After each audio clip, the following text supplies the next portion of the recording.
Hey, you guys want to see something really funny? Check this out, baby. Let me get back to StreamYard.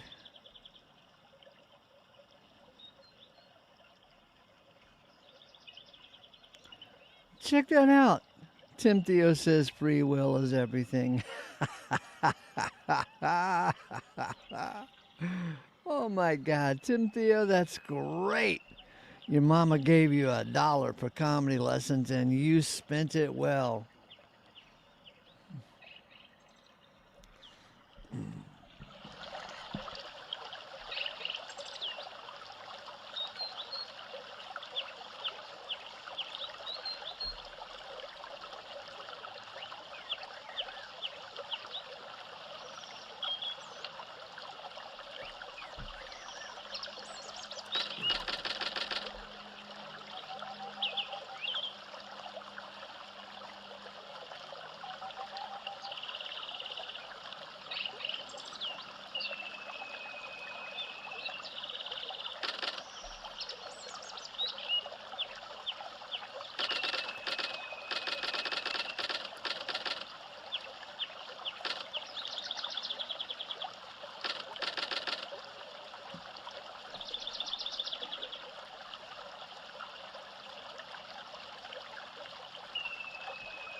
Hang on, okay? Don't say anything.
Okay, let me put my headsets on and rearrange the audio so that the wood stream shuts up. Hang on a second. Gotta click this button here and go back over here and then click this button, and this button. Okay, it should be good now. How you doing? Good. Doing good. Just getting my lemon water here. Lemon water. Well, sir. Oh, wait a minute. Hang on a second. I got to turn my thing off. No, it was me actually. Oh, okay. I had this thing turned on, so I put my tablet on so I can read it Uh-huh. because it's bigger print. Yeah, Were you needing a reader? I do. Yeah. Are you in the mood? Yeah, we're rocking and rolling, baby. Yeah. Let's go. David So that Watson. thing, that little thing on the side there, Ace, is there a Uh-huh. way to move that out of the way? That Yes, little thank. box. There's like a little box down in the right hand corner there of It's people or something. gone. It's gone. Okay. Uh, hey JG, who cares if every man will have praise from God? What does free will have to do with it? What a crazy headline. What's this all about? Yeah. 1 Corinthians 4:5, King Mm-hmm. James Version. Judge nothing before the time, and then shall every man have praise of God. Mm. Luscious. 1 Corinthians 4:5, King James Version. Therefore, judge nothing before the time until the Lord come, who both will bring to light the hidden things of darkness and will make manifest the counsels of the hearts. Mm. And then, here's the part that I love this, and then shall every man have praise of God. Mm. Aw, isn't that precious? Mm-hmm. Mm-hmm. First, 1 Corinthians 4:5, Concordant Literal New Translation Version. So that be not judging anything before the season, till the Lord should be coming, who will also illuminate the hidden things of darkness and manifest the counsels of the hearts. And then applause will be coming to each one from God.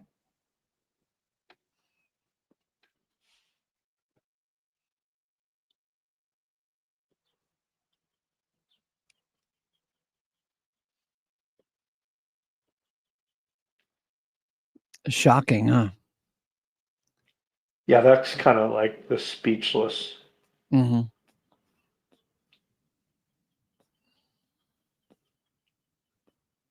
The God who made you will glorify you. Rejoice. 1 Corinthians 15:53. For this corruptible must put on incorruption, and this mortal must put on immortality. We all, we all shall be changed. Verse 51. The died ones will be roused incorruptible. Wow. Not the Christians will be roused incorruptible. Not the believers will be roused incorruptible. You have to be dead, and then you'll be roused incorruptible. Well, that's easy because we is all prone to death and dying, you know. I forgot to take my vitamins. I forgot to wear my seatbelt. Oh my God. I got a I got a blister on my foot that's infected. Oh my God. Got to chop my leg off. Oh my God. I'm on the way to death, and it looks like it's going to hurry itself up here. The died ones will be roused incorruptible. Cool. Now, thanks be to God who is giving us the victory through our Lord Jesus Christ. I know. What Verse is that? Look at that word is. Somehow it got to be in yellow highlight, as if God is doing something. Where's the free will in this verse? No, all I see is God is doing something. God is giving us the victory. We don't get it ourselves or invent it ourselves or do it ourselves. No, this is the doings of God. Mm, mm, mm, mm. Have you ever heard of the doings of God? I don't think JG and Eric and Tim Smith, and I don't think they've heard of the doings of God, but it's kind of like a topic.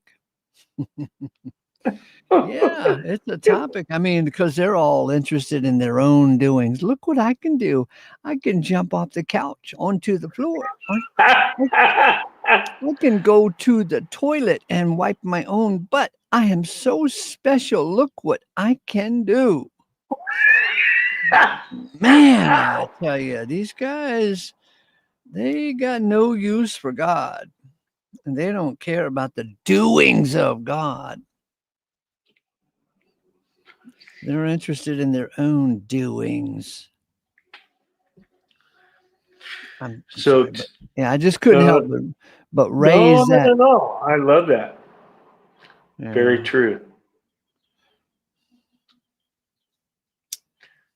In process. They forget that, maybe. Yeah. Tuesday, July. Oh my God. This year is flying by like shit through a goose, baby. July 1st, 2025. 6:05 a.m. 78 degrees now, 99 later. Rain tomorrow. Well, well. Yesterday, dear one, we got a visit from the eggshell police. Whoa! I like this. The egg. I am the Eggman. I am the walrus. Cuckoo, cuckoo. The eggshell police sergeant. What? That's hard to keep a straight face reading this shit, man. Wanted to make sure we were all walking on the eggshells of free will and eternal consequences of moral responsibility and, and nothing else mattered. Get it?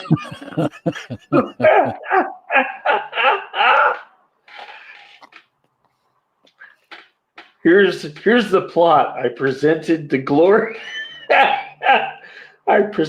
glorious message of 1 Corinthians 4:5 and the part where Paul and Paul says, judge nothing before the time, for every man will have praise from God. Now, I don't know how one can miss the point of the 1 Corinthians 4:5, but somehow, some way, JG missed the whole dang point. It's like the words on the screen were invisible to him. The point of the whole sentence is this: every man will have praise from God. The message of Sergeant H. Sorry. I'm sorry.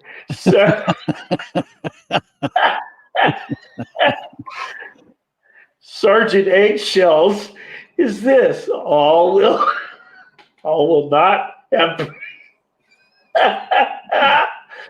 will not have praise from God unless you deserve praise from God, because it makes no sense to me that God would be thrilled with that which he himself created. Now Read that again. I know, I just thought that too. The message from Sergeant Eggshells is this: all will not have praise from God unless you deserve praise from God, because it makes no sense to me that God would be thrilled with that which he himself created.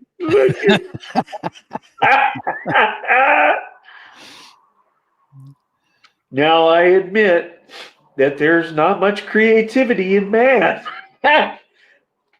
It's notable that the scriptures, when the word creator or creative or create is used, it's always in reference to God. Man, I guess, doesn't deserve the word creative or creator in the same sentence. Weird, huh?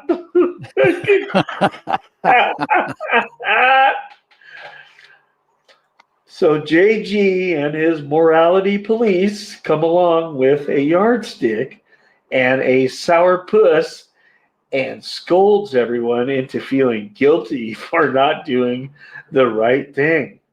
Now get this. Every man will have praise from God. Wow. Get this. Michelangelo spent 3 or 4 years creating the David statue. And don't you think he was proud of it when he was done? David will have praise from Michelangelo. And those who adore the statue don't know whether to praise the statue or its creator. Look at that. It's beautiful. Is the instant off the cuff comment. Michelangelo is a genius. A great artist is the more thoughtful, mature comment. Did the statue create itself? Is it praiseworthy? Does man create itself with its amazing and awesome free will? Does man make itself praiseworthy with its amazing and awesome free will? Okay, let's give JG a break. Let's say man has a will that is entirely independent and free of the Creator's influence and responsibility. Oh my God. Read that sentence again. Okay, let's give JG a break. Let's say man has a will that is entirely independent and free of the Creator's influence and responsibility. And let's say, My God, huh? this should stop presses. Actually, stop presses. We got to change the whole discussion. I mean, what did somebody say that the human will is free of the Creator's influence and responsibility? Did someone dare suggest that? That's crazy talk. Totally nuts. And let's say when Paul says, judge nothing before the time, that Paul knows the only way to judge nothing before the time is with your own so called free will. That God will not, in fact, help you or hinder you in judging nothing before the time. Wow. Okay, and with this awesome free will, man somehow judges nothing before the time, with that result in all men having praise Oh, from you know what? God. That's wrong. Will that result? That's what I should have said.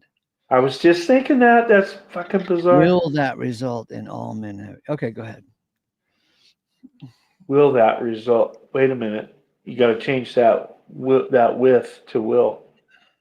I already did. Why is It it not just showing up on my screen? because it takes a while for it to show up. Oh, okay. Oh, you mean I gotta wait? Oh God, Ace. Mm-hmm. I'm kidding. It's almost instant, but Ah, but will that result in all men having praise from God, or is something else going on here? Let's say some men judge nothing before the time, and others do judge before the time. Will man's half-assed response impede somehow God's grand purpose of completing and perfecting creation to the point to where God himself gives praise to every man? Can man create an impediment to God's operation? Such a laughable question. Man creates nothing. Only God is the creator. God creates. We are but creatures. So JG can't see the end of the sentence. He can't see that every man will have praise from God. Why, why can't he see that? It's right there at the end of the 39-word sentence. It's the sentence. What? It's right there at the end of the 39-word sentence. It's the sentence. Too Oh, wait. long for Jake. I should, it's a typo. Hang on. All right, now try it. Why can't he see that? It's right there at the end of the 39-word sentence. It's the sentence too long for Jake. Is the sentence. Is the sentence. I No, it changed it says already. it. It'll catch Oh, up to okay. you. It's okay. That's right. There it went. Is the sentence too long for JG to comprehend? Should Paul have communicated in shorter sentences? That's funny. Okay, let's break it up into shorter component parts. 1 Corinthians 4:5. Judge nothing before the time. The Lord will bring to light the hidden things of darkness. The Lord will make manifest the counsels of the hearts. Then shall every man have praise from God. Wow. Perfect. Okay. Now even the old eggshell police sergeant can ride along with us in grasping this great and glorious prophecy of God that every man will have praise from God. What a prophecy. Screw Daniel 9. Let's have it this way. Every man will have praise from God. But what about my free will? Says the Christian limitarian. The limitarian says God owes him an apology if God does indeed save all. You see, the reason God owes the limitarian, gonna move it up, Pace.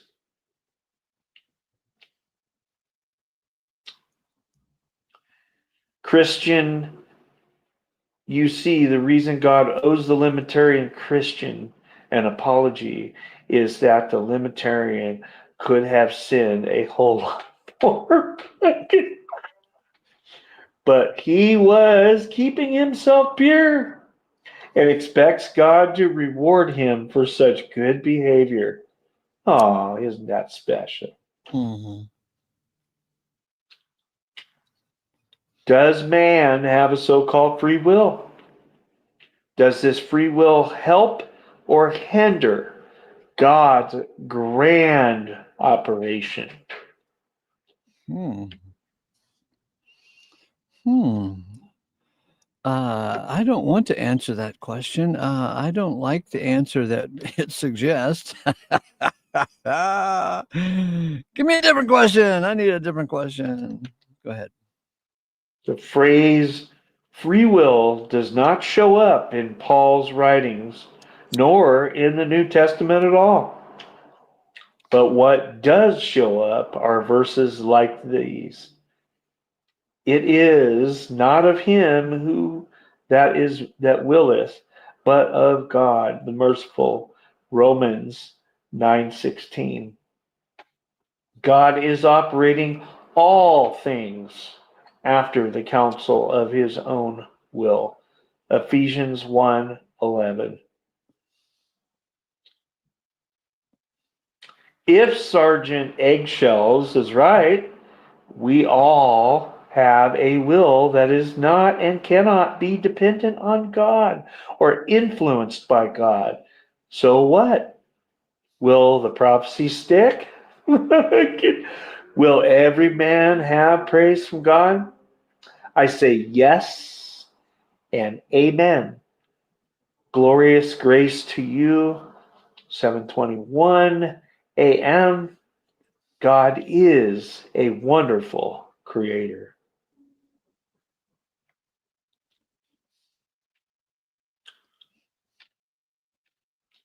He makes things just right. Michelangelo was okay with his 3-year rock project, but just wait, does that say, but just wait Oh, until yeah. God? Uh-huh. Got it. Go ahead. But just wait until God is finished. Oh my. Creation, subjected to vanity against its will be perfect as he is perfect. Check out Romans 8:20, 21, Ephesians 1:10, Colossians 1:20, 1 Corinthians 15:28, Romans 5:18, and Romans 11:36.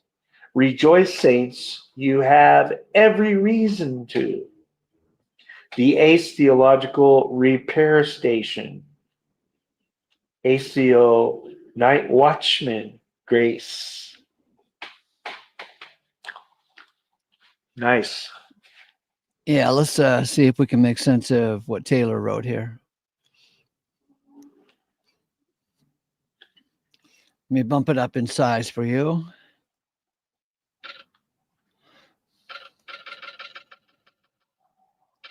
All right, go ahead. Side note from Taylor. I thought about what he said last night.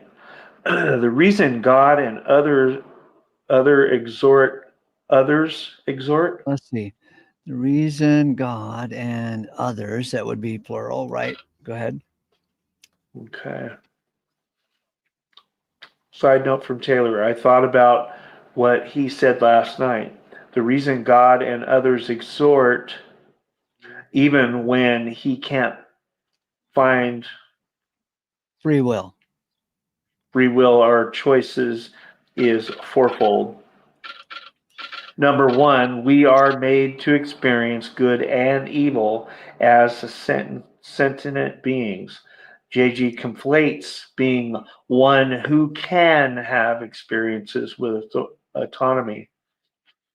One can be sentient and have no autonomy, such as child, A child, such as a child.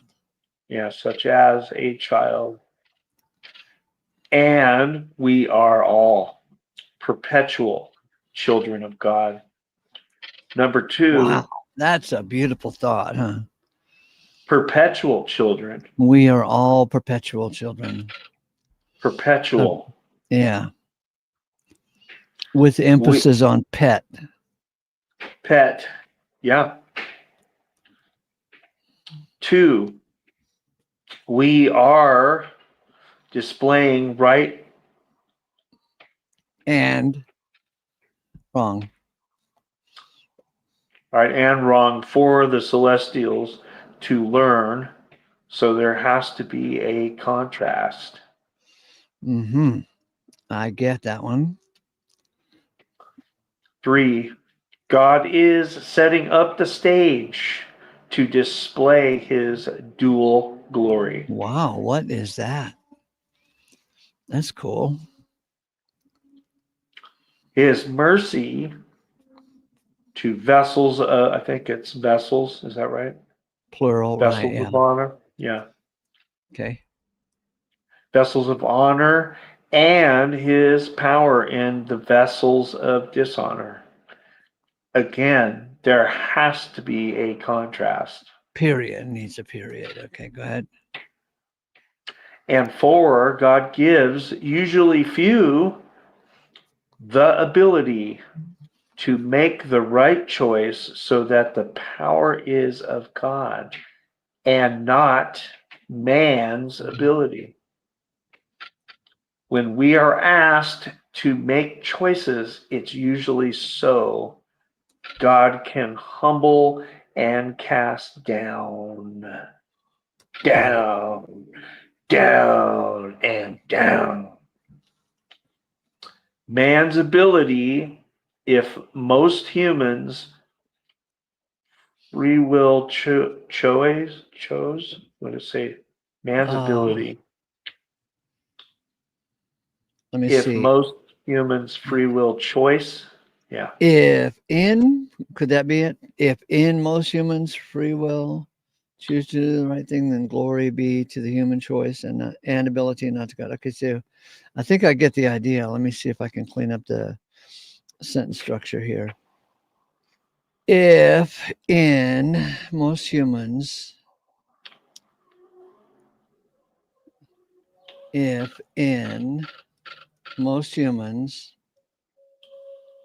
how about have? Okay, screw that. If most humans have free will choice,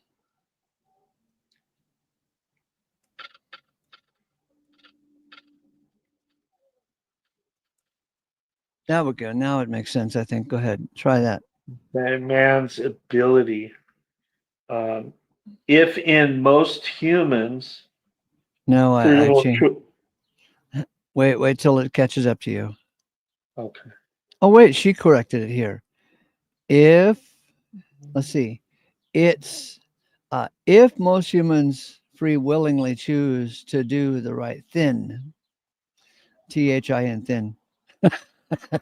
I love it. All right, so if most humans have free will, if, let's see, if most humans free willingly choose, all right, let's change it to her comment here. If most humans free willingly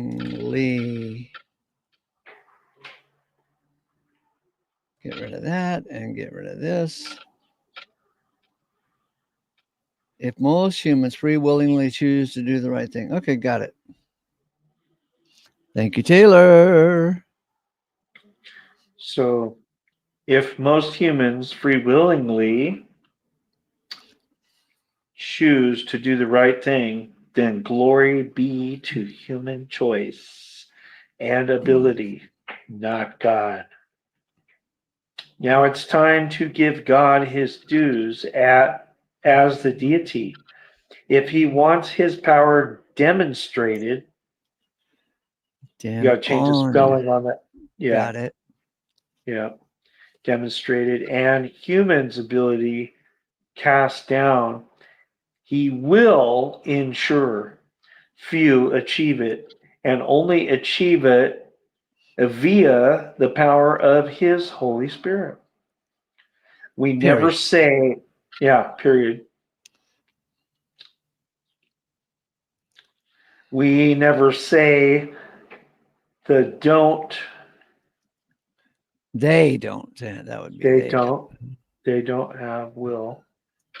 That's a good point. Yeah, because everybody screws that one up. Mm-hmm. Oh, you're saying we don't have a will? Good. Whatever. We say they don't have free will. Have We, free will. So we'll put that in quotes. yeah, it's not free of causation, baby. Okay. We never say they don't have a will. We say they don't have free will. We are sentient, just Sentient. not sentient. I don't even know how to pronounce that shit. Sentient. We are sentient. Right. And it's we. We are We. we We. we sentient. No, you pronounce it we. WE Oh, is we. right. Right. We are sentient. We. I just said we, Ace.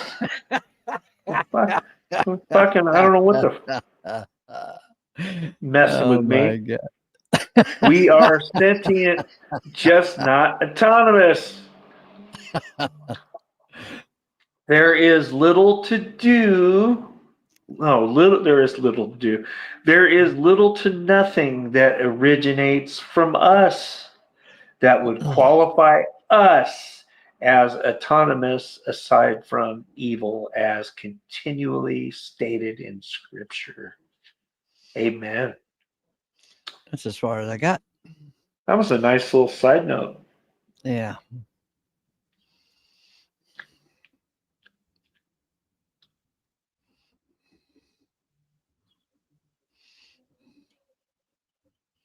I love the part where I corrected you on how to pronounce we. Yeah. Not we. We.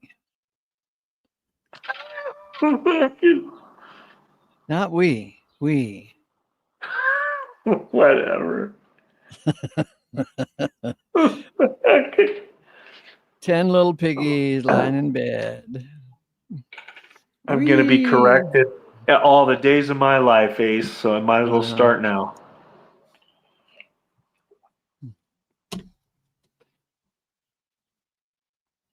I'll be shown how wrong I've been about everything, and then I'll have praise from God. Yes, there we go. Now we're going. Now we're headed in the right direction. See what I'm saying? So it's all good, baby.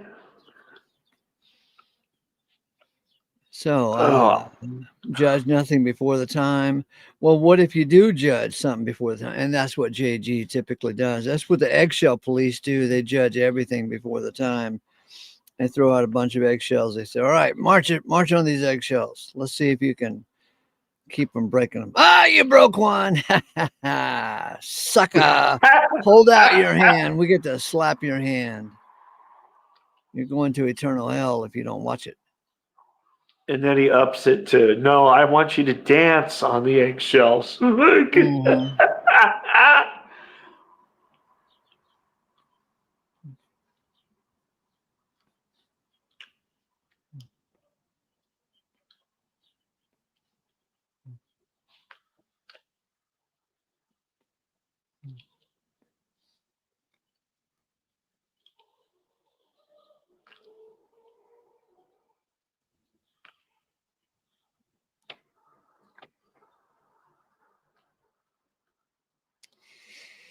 Well, sir, how was your coffee? I'm still drinking my water right now. I'm going to get there. Yeah. I was just thinking about it.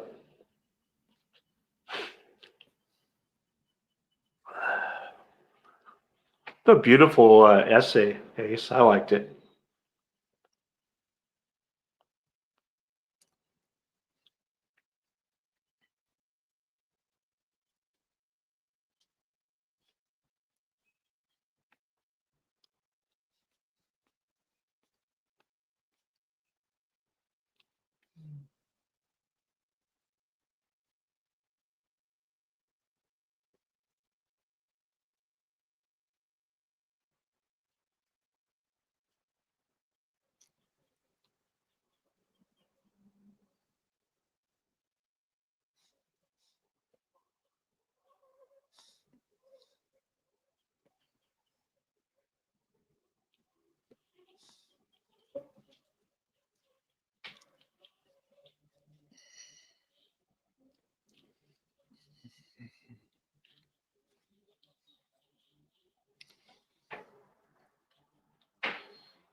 Oh, I think Frank wants to come in and talk about himself. well, hit that StreamYard link, Mr. Frank. Who is he? Stall Cup. He's been in here a few times. I don't know much about him.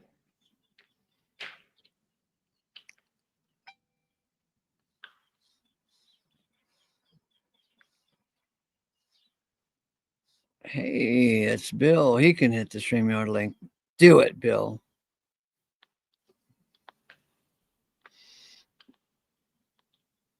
And let's see. Let me scroll backwards and see what Frank says. Not very far backwards, but let's capture at least one of his comments. Stall cup. Of course, no need to confess according to will the sin of perdition. Oh my God. Do I really want to talk to that guy? He sounds like he's with the eggshell police. Yeah, well, that's what I was thinking, because then he could come in and explain the eggshell lifestyle. I'm kind of curious how to get around those eggshells and Right, yeah. tap dance a jig. Do you walk across the eggshell barefoot, or do you put on some steel toe boots and clomp through? Boldly Yeah, busting up eggshells. unless they bring in, then they want to bring in the ostrich eggshells. They're a little thicker, Mm. so you gotta have a harder shoe so you crush them fucking things. Mm.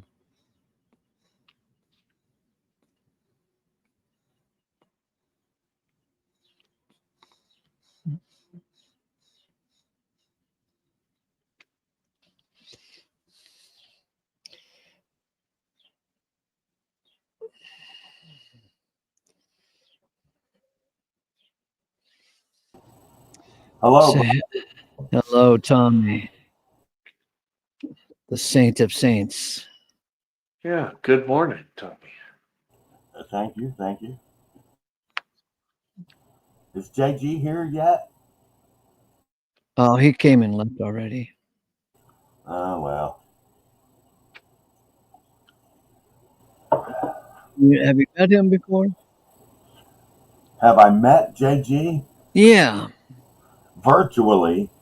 Uh-huh. He Uh-huh. seems to have something like an attitude or something. Yeah. JG is harassed by his objective feeling conscience. Oh. Yeah, it drives him very hard. Very hard. Mm-hmm.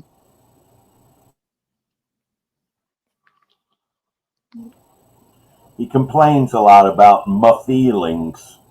Oh yeah.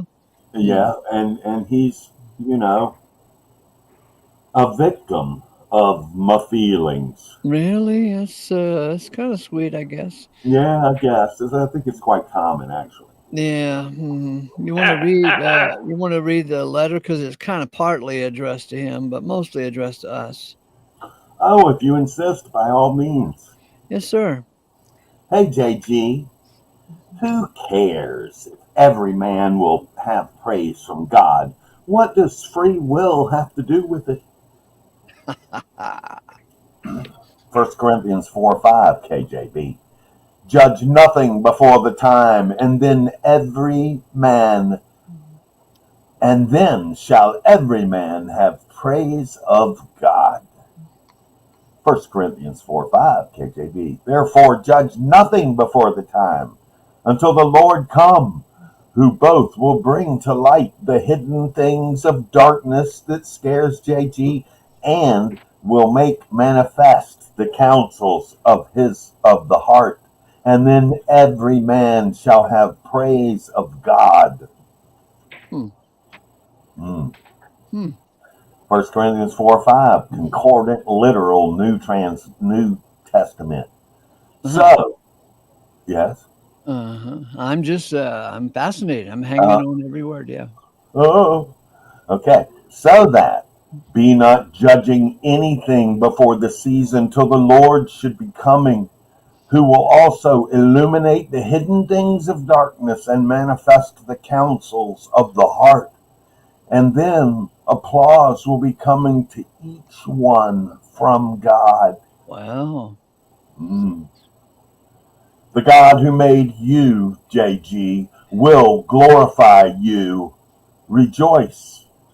In 1 Corinthians 15:53, for this corruptible must put on incorruption will, and this mortal must put on immortality. Quote, we all shall be changed. Verse 51. The died ones will be roused incorruptible. Verse 52. Now thanks be to God who is giving us the victory through our Lord Jesus Christ. Verse 57. Tuesday, July 1st, 2025 AD, 6:06 a.m., 78 now, 99 later, rain tomorrow, if we live. Well, yesterday, dear one, we got a visit from the eggshell police. The eggshell police sergeant, an officer, wanted to make sure we were all walking on the eggshells, the rhetorical eggshells of free will and eternal consequences of moral responsibility. Welcome, Will. And nothing else mattered. Get it? Here's the plot. I presented the glorious message of 1 Corinthians 4:6, the part where Paul says, judge nothing before the time, for every man will have praise from God. Now, I don't know. Oh, here's an ignorance claim. Now, I don't know how one can miss the point of 1 Corinthians 4:5, but somehow, some way, our beloved JG missed the whole dang point. It's like the words on the screen were invisible to him. The point of the whole sentence is this: every man will have praise from God, including Will Freeman. The message from Sergeant Eggshells is this: all, yes, Go ahead. all will not have praise from God unless you deserve praise from God, because it makes no sense at all to me unless you endorse objective morality itself, that God would be thrilled with that which he himself created. Now, I admit that there is not much creativity in man. It's notable that in the scriptures, when the word creator or creative or create is used, it's always in reference to God. Man, I guess, doesn't deserve the word create, creative, or creator in the same sentence. Weird, huh? Notable. So, JG and his morality police come along with a yardstick and a sourpuss and scolds everyone into feeling guilty for not doing the right thing. Now get this: every man will have praise from God. Get this: Michelangelo spent 3 or 4 years creating that David statue. And don't you think he was proud of it when he was done? David will have praise from Michelangelo. And those who adore the statue don't know whether to praise the statue or its creator. Look at that. It's beautiful. Is the instant, off the cuff comment. Michelangelo is a genius, a great artist, is the more thoughtful, mature comment. Did the statue create itself? Is it praiseworthy? Does man create itself with its amusing and awesome free will? Does man make itself praiseworthy with its amazing and awesome free will? Okay, let's give JG a break. Let's say man has a will, a qualified semi-free will, that is entirely independent and somewhat qualified free of the Creator's influence and responsibility. And let's say when Paul says, judge nothing before the time, that Paul knows the only way to judge nothing before the time is with your own so-called free will. Okay, let's say all that's true. That God will not, in fact, help you or hinder you in judging nothing before the time. Okay. And with this awesome free will, man somehow judges nothing before the time. Will that result in all men having praise from God? Or is something else going on here, such as the will of God? The purpose of God. Let's say some men judge nothing before the time, and others do judge before the time. Will man's half-assed response impede somehow God's grand purpose of completing and perfecting creation to the point to where God himself gives praise to every man? Can man create an impediment to God's operation? Better hope not. Such a laughable question. Man creates nothing. Only God is the creator. God creates. We are but creatures. So, JG can't see the end of the sentence. He can't see that every man will have praise from God. Why can't he see that? Fear. That's funny. That's funny, Tommy. When you said we are but creatures, just break that down in parentheses. We are but creatures. Yes. Yeah, but. I'm sorry. Didn't mean to interject. I was told that my butt was not the only center of the universe. So, JG can't see the end of the sentence. He can't see that every man will have praise from God. Why can't he hear and see that? It's right there at the end of the 39-word sentence. Wow, you counted the words. How about that? Is the sentence too long for JT to comprehend, or is it too early in his development?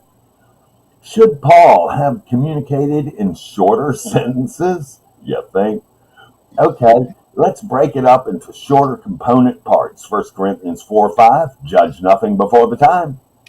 The Lord will bring to light the hidden things of darkness. The Lord will make manifest the counsels of the heart. Then shall every man have praise of God. Perfect.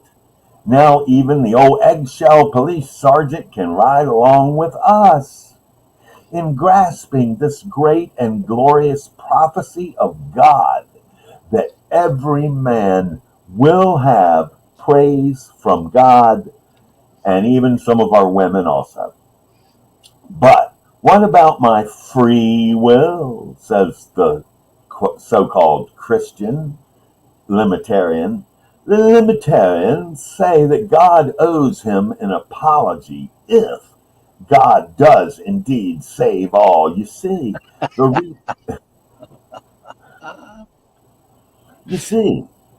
the reason God owes the limitarian Christians an apology is because they didn't get laid. No, you see, the reason God owes the limitarian Christian an apology is that the limitarian could have sinned a whole lot more, but he was keeping himself pure and expects God to reward him for such good behavior. Hey, Housey. Does man have a so-called free will? Does this free will help or hinder God's grand operation? The phrase free will does not show up in Paul's writings, nor in the New Testament at all. But what does show up are verses like these. It is not of him that willeth, but of God, the merciful. And the plans of man are many, but the Lord's will prevails. God is operating all things after the counsel of his own will, Ephesians 1:11. If Sergeant Eggshells, who has a St. Tommy version, is right, And we all have a will that is not and cannot be dependent on God. That would be upon God. But anyway, dependent on God or influenced by God. So what? Will the prophecy stick? Will every man have praise from God? I say yes and amen. Glorious grace to you, 7:21 a.m. God is a wonderful creator. He makes things just right. Michelangelo was okay with his 3-year rock project, but just wait until God is finished. Oh my, creation is subjected to vanity against its will. Will Oh, be shit. made perfect as he is perfect. Check it out. Romans 8:20 through 21, Ephesians 1:10, Colossians 1:20. Oh, Jesus Christ. Okay. Sorry, I got a phone call. But I'm fine. Check it out. Romans 8:20-21, Ephesians 1:10, Colossians 1:20, 1 Corinthians 15:28, Romans 5:18, and Romans 11:36. That's called Bible thumping. Yep. Rejoice, saints. You have every reason to. Son, the Ace Theological Repair Station, HTO, Night Watchman, Grace. 9.1, brother.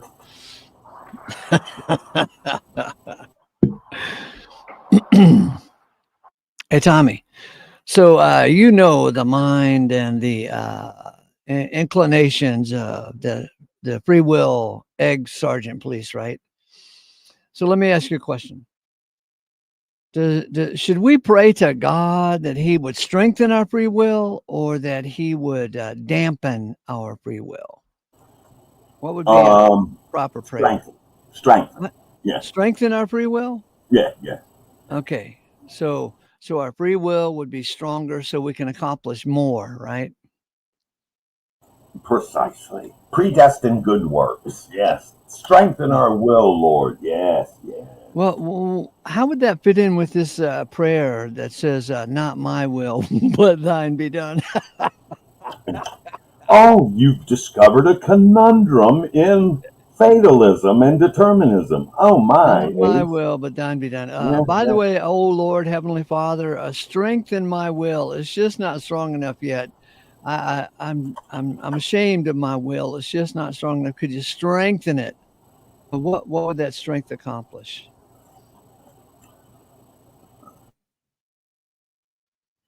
Well, there are predestined good works. You've heard about those, huh? Mm-hmm. Yeah. So you'll work it out, though. I'm confident between you and the Holy Spirit, you will overcome the conundrums of fatalism. Yes, Really? even today. Yes. Mm. Uh huh. Now, Well, sir. I understand you don't believe there are any. I understand that. Yes. But nonetheless, you ask questions. But anyway, go ahead. Oh, how about this? So again, you're speaking on behalf of JG because he's not here, right? So should we write songs to the glories of free will? Maybe. I don't see anything Should wrong those with it. songs be with a string quartet backing them up or a full orchestra backing them up? The full orchestra. A full orchestra songs to the glories of free will. Yes. Should the song use the word free will in it like 90% of the time? Free will, free No. will, No. free. Look, What? What? when it comes to predestined good works and the will to do them, they're from God. So to glorify God indirectly, I don't see anything wrong with that. I don't see anything wrong with that. Yeah. But that's me. I'm speaking for myself. And I don't think I'm authorized to speak for JG or his mindset, Mm-hmm. but still, I'll do it sometimes. Yeah. You can keep your ass out of hell. Just use your free will. Just use your free will. Well, Ace, if you do evil, it is good that you are afraid. If you do evil, it is good that you are afraid. Yeah, Use yeah, your sing free it, Ace. will and stop Sing it it. right away. That's it, buddy. Your Some free men, will saves you because nothing else can save you but your free will. Oh, some yes, men, your free will. some men fear evil more than they Some do men fear God. evil more than what? More than what? Some men fear their flesh more than they do God. Some men fear their flesh more than they fear God. Use Yeah, your free will, straighten it out. Oh, yeah. Free will. Free will. Oh shit. well, that's why they sing about free will. It's because it helps with the fear of evil, the fear of the flesh, the fear of the wrath of God. You're burning in hell if you don't use your free will. I The keep fear of telling you, burning Ace, I keep hell. telling you that Lordship Salvationists are in the grips of fear that if they don't continuously do all things that are written in the law to do them, they're cursed. They operate under great fear. Curse, you didn't use your free will, you poor sucker. I'm better than you because I used my free will. And there's always a reason a man sings about free will, I'm whether he singing handles about it. free will because I want to glorify free will. It's so cool. It's what saves, and it's for No, breakfast. Let's eat free will, morning, noon, and night. that's one way to tame one's own fears is to sing about the fears of another theologian. Yeah, to tame your own. So actually, you're singing about free will Free will. because it frightens you. Yeah, it frightens you. Free will. Free will.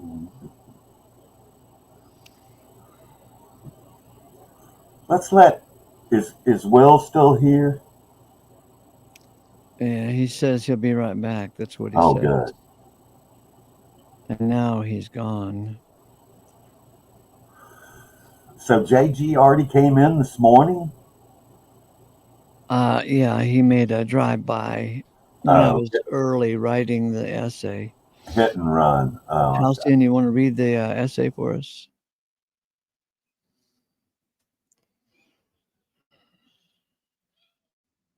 You have to speak up a little bit.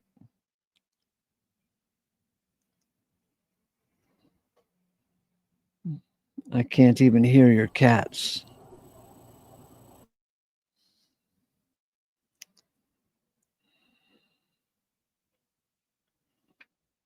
No sound from San Diego. Come on, San Diego. Come on.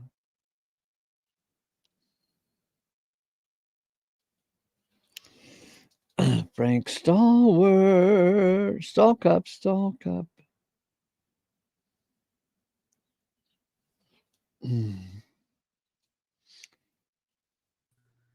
Okay, give it to me. Is that better? Much better. Okay. How long is it? Oh, it's a brief one.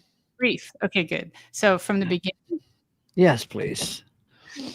do you want regular or dramatic? It's worthy of drama. I'll try my best. Okay.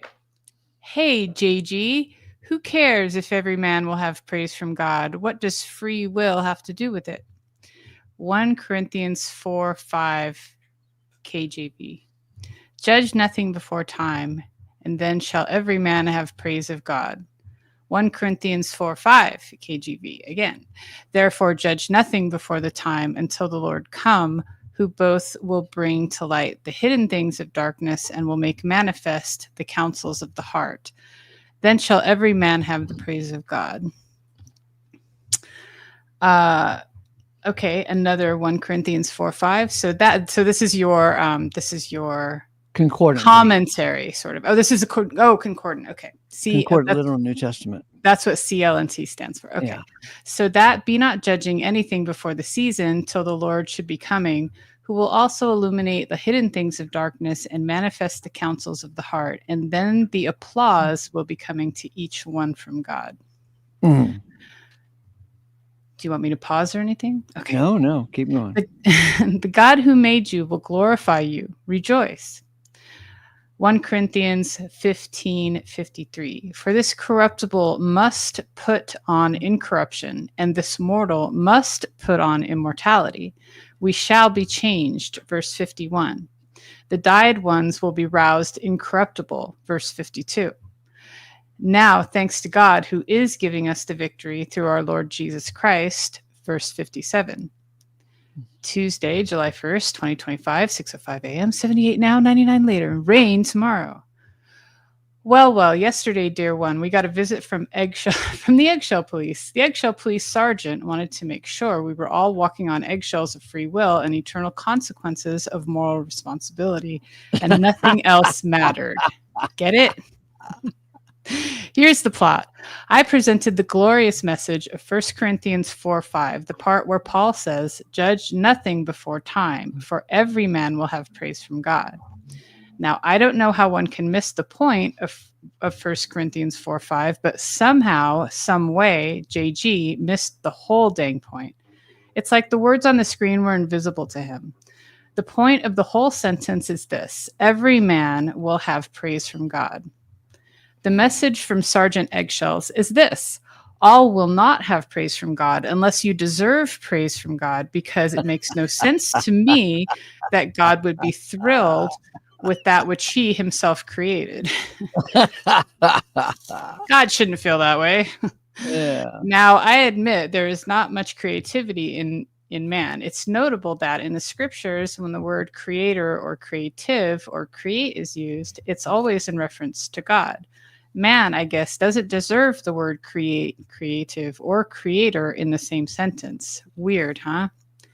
So JG and his morality police comes along with a yardstick and a sourpuss and scolds everyone into feeling guilty for not doing the right thing. Now get this. Every man will have praise from God. Get this, Michelangelo spent 3 or 4 years creating that David statue, and you don't think he was proud of it when he was done? David will have praise from Michelangelo.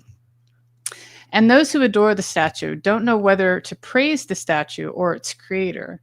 Look at that. It's beautiful, is the instant off-the-cuff comment. Michelangelo is a genius, a great artist, is the more thoughtful, mature comment. Did the statue create itself? Is it praiseworthy? Does man create itself with its amazing and awesome free will? Does man make itself praiseworthy with its amazing, and awesome free will? That's repeated. Okay.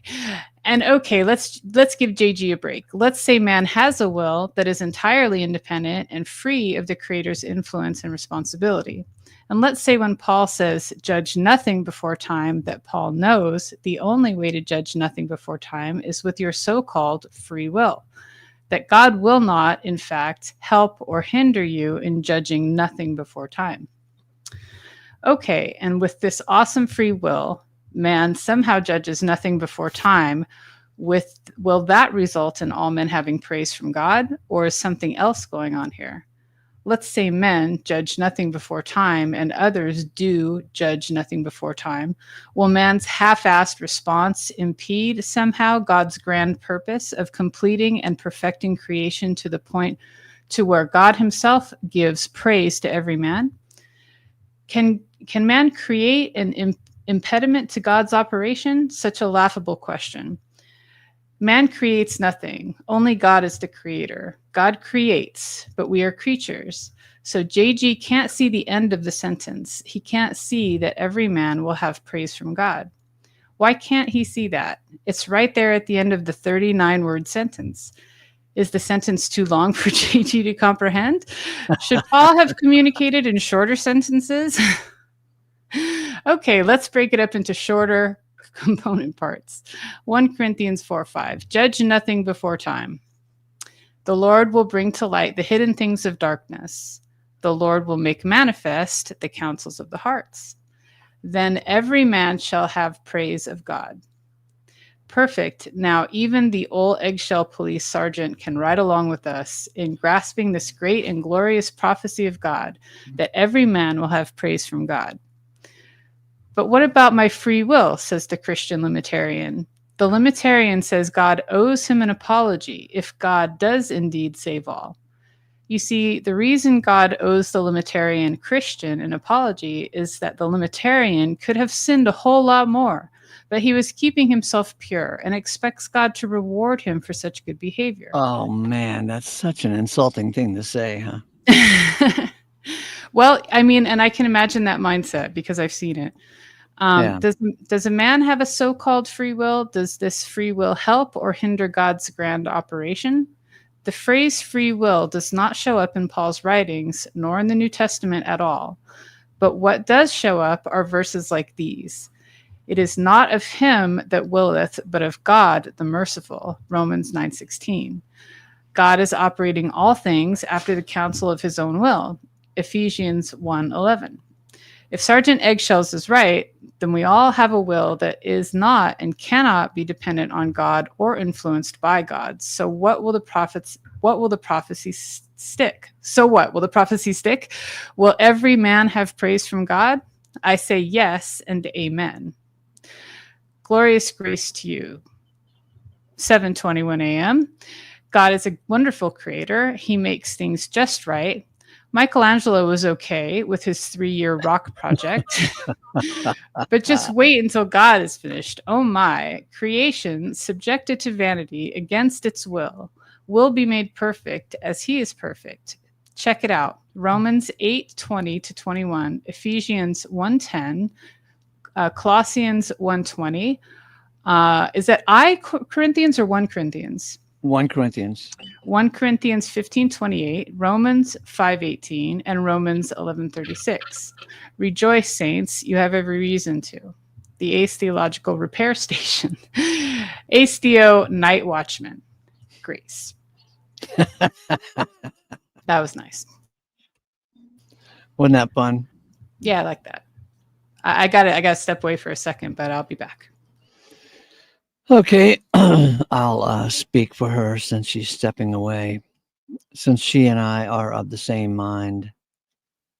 Hi, my name is Halsey, and I hope you have a nice haircut because I don't like it if you get a bad haircut.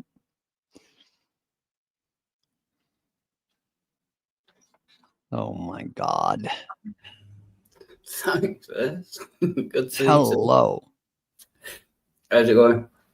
You know, I don't believe that you are a wild heart. Not really. I've got evidence. Yeah, I've got receipts. Yeah. You might very well be true. Yeah. You Okay. are a sucker for love.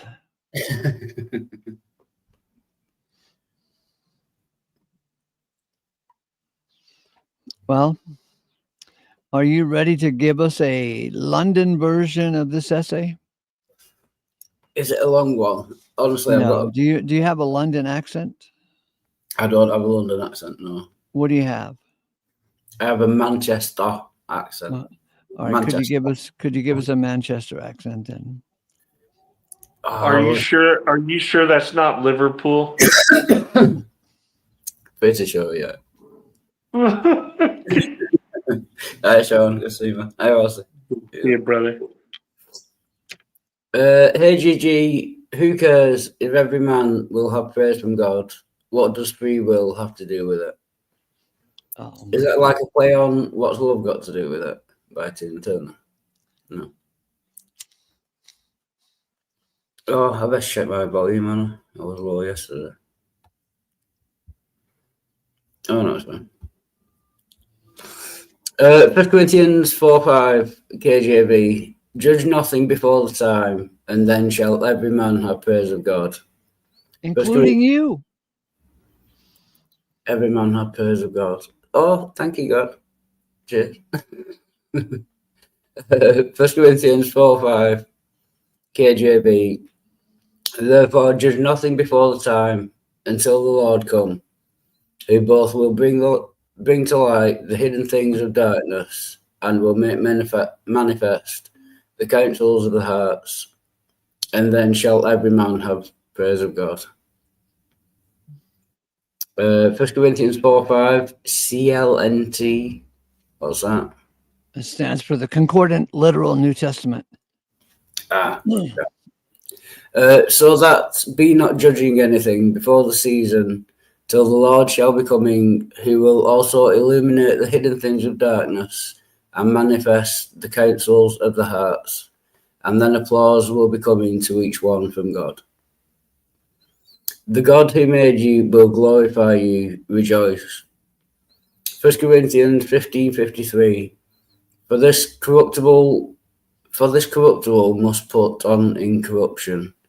This is where I'm going to struggle with the language. For the corruptible must put on incorruption, and this mortal must put on immortality. We all shall be changed. Verse 51. The dire ones will be roused incorruptible. Verse 52. Now thanks be to God, who is giving us the victory through our Lord Jesus Christ. Verse 57. Oh, was it a preamble? Yeah. I've got a sore thought. Sorry. Tuesday, July 1st, 2025, 6:05 a.m, 78 degrees now, 99 degrees later, rain tomorrow. Well, yesterday, dear one, we got a visit from the Eggshell Police. The Eggshell Police Sergeant, I think it might be an American thing, but I think you spelled Sergeant wrong. I think it's got an E, S-E-A, but that might be an American thing. Yeah. Yeah. The Eggshell Police Sergeant wanted to make sure we were all walking on the eggshells of free will and eternal consequences of moral responsibility, and nothing else mattered. Get it? Here's the plot. I presented the glorious message of 1 Corinthians 4:5, the part where Paul says, judge nothing before the time, for every man will have praise from God. Now, I don't know why one can miss the point of 1 Corinthians 4:5, but somehow, somewhere, JG missed the whole damn point.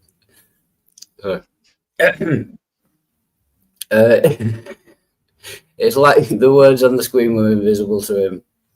The point of the whole sentence is this: every man will have praise from God. The message from Sergeant Eggshells is this: all will not have praise from God unless you deserve praise from God, because it makes no sense to me that God will be thrilled with that which he himself created. That is very funny. Yeah, it is funny. And that's exactly what he says. It make no sense to me if God is happy with his own creation. Yeah, we must make God happy. Otherwise, God is not going to be happy. Yeah. God is wrong if I don't agree with him. So in many ways, he's putting himself above God. Yes, he is. Yeah. Not for the first time, but anyway. Now I admit that there is not much creativity in man. It's notable that in the scriptures, when the word creator or creative or create is used, it's always in reference to God. Man, I guess, doesn't deserve the word creative or creator in the same sentence. Weird, huh? So JG and his morality police comes along with a yardstick and a sourpuss and scolds everyone into feeling guilty for not doing the right thing. Now get this. Every man will have praise from God. Get this. Michelangelo spent 3 or 4 years creating that David statue, and he couldn't even finish the arms. and don't you think he was proud of it when he was done? David will have praise from Michelangelo, and those who adore the statue don't know whether to praise the statue or its creator. Look at that, it's beautiful, is the instant off-the-cuff comment. Michelangelo is a genius, a great artist, is a more thoughtful, mature comment. Did the statue create itself? Is it praiseworthy? Does man create itself with its amazing and awesome free will? Does man make itself praiseworthy with its amazing and awesome free will? Okay, let's give JG a break. An arm or a leg would do. Let's say man has a will that is entirely independent and free of the creator's influence and responsibility. Oh my God. Read that one again. Okay, let's give JG a break. Let's say man has a will that is entirely independent and free of the creator's influence and responsibility. Isn't that just nuts to even suggest that? Yeah. From an omnigod, anyway. Yeah. Yeah. Man's will is totally free of the creator's influence. Yeah. Yeah, that is kind of ridiculous when you think about it. Yeah. If God knows the end from the beginning, that's it. Man's will is totally free of the creator's responsibility. Yeah. Yeah.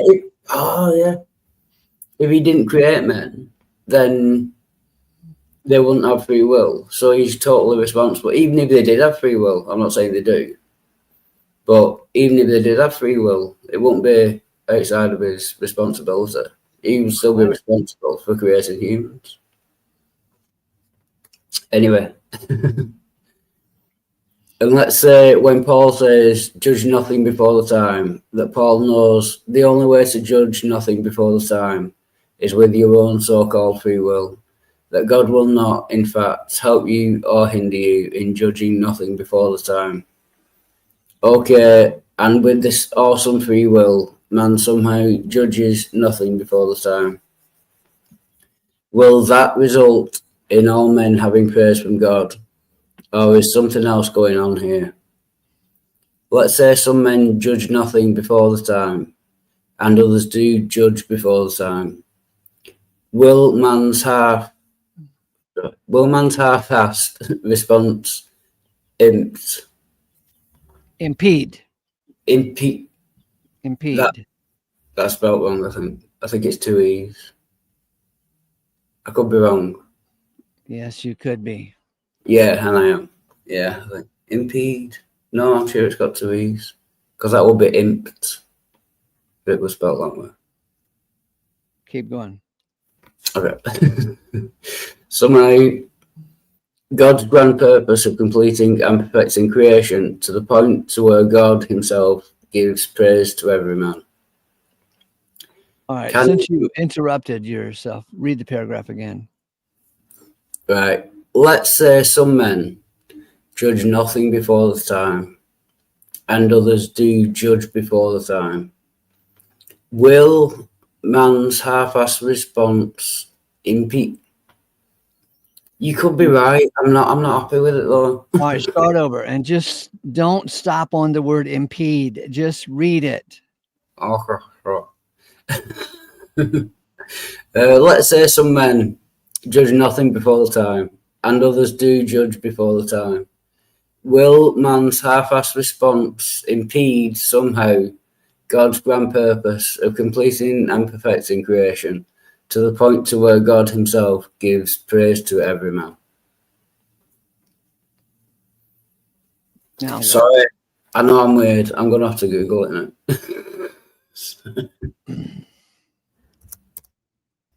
Not to prove you wrong, just it's bugging me. it's because It's IMPEDE. IMPEDE. Yeah, it just needs an E on the end. That's it. Impede. That's it. I was wrong as well, though. Yeah. That's it. Can man create an impediment to God's operation? Such a laughable question. yeah, Man read create- it again. It's a laughable question. Yeah. Can man create an impediment to God's operation? Oh my God, that is so funny. Yeah. It's the answer is no, I would imagine. If God has a plan and that plan must come to fruition, then yeah, the answer is no. It's not a stupid question, it's just an obvious answer. Man creates nothing, only God is the creator. God creates, but we are but creatures. So JG can't see the end of the sentence. He can't see that every man will have praise from God. Why can't he see that? It's right there at the end of the 39-word sentence. Is the sentence too long for JG to comprehend? Should Paul have communicated in shorter sentences? So, I've got a sore thought.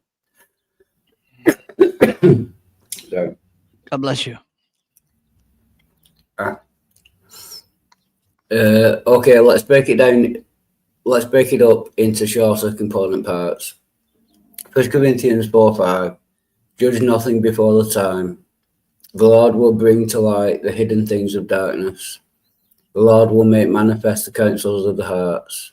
Then shall every man have praise of God.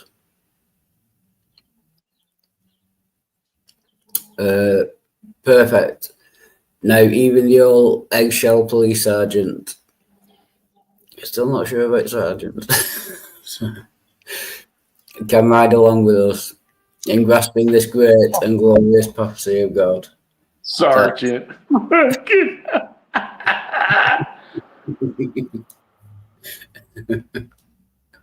In grasping this great and glorious prophecy of God, that every man will have praise from God. But what about my free will? Says the Christian limitarian. Oh yeah, is limitarian like a play on like libertarian? It's just the opposite of universalist. It's limited. All right. Okay. Yeah. The limitarian says God owes him an apology if God does indeed save all. You see, the reason God owes the limitarian Christian an apology is that the limitarian could have sinned a whole lot more, but he was keeping himself pure and expects God to reward him for such good behavior. Does man have a so-called free will? Does this free will help or hinder God's grand operation? The phrase free will does not show up in Paul's writings, nor in the New Testament at all. Oh, I didn't know. Oh, yeah, I didn't know that. Yeah. But what does show up are verses like these. It is not of him that willeth, but of God the merciful. Romans 9:16. God is operating all things after the counsel of his own will. Ephesians 1:11. If Sergeant Eggshells is right, and we all have a will that is not and cannot be dependent on God or influenced by God. Sorry, there's someone beeping outside. Sorry. God, so what? But right, if Sergeant Eggshell is right, and we all have a will that is not and cannot be dependent on God or influenced by God, so what? Will the prophecy stick?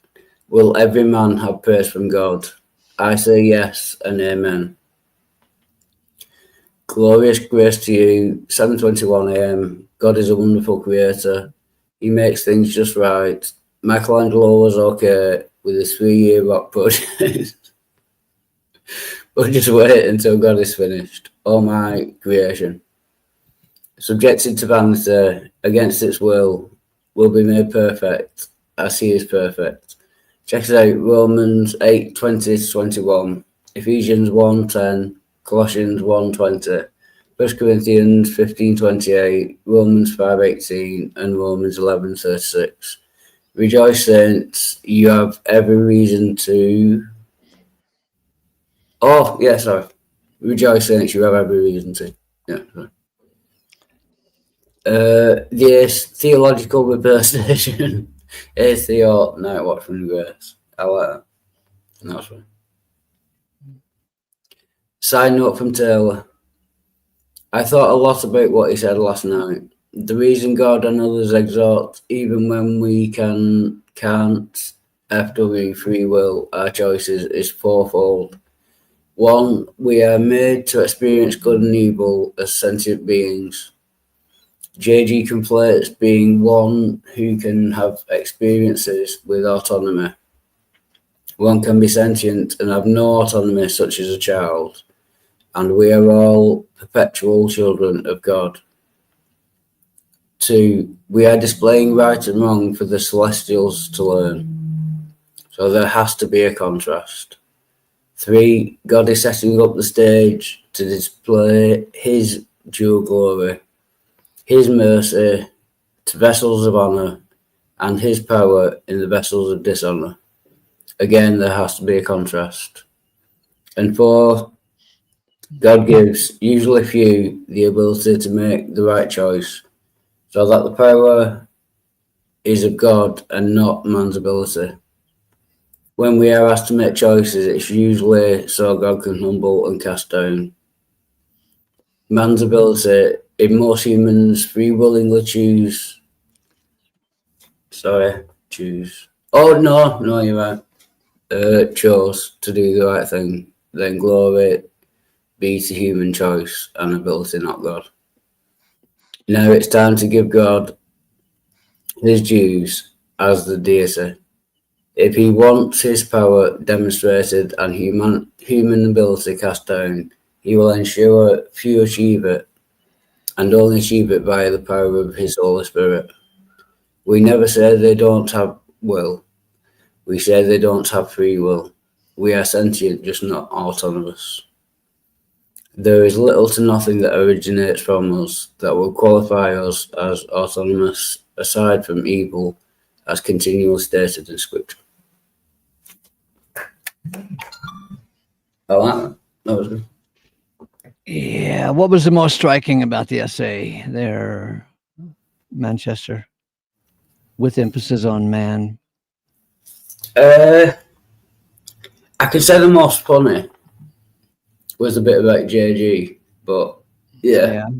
If you're looking for theological emphasis, and I don't think I'm the right person to do that. Oh, yeah. I thought it was interesting to say that man's will cannot be influenced by God. Yeah.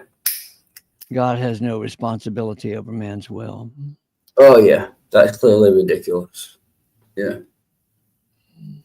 If he created humans with free will, then he's responsible for humans having free will. Yep. So that's it.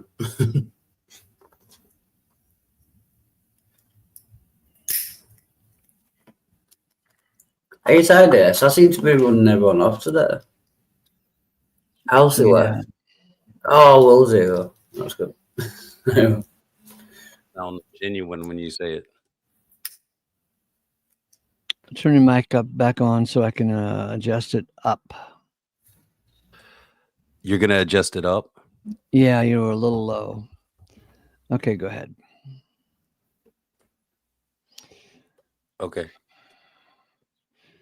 Rock and roll.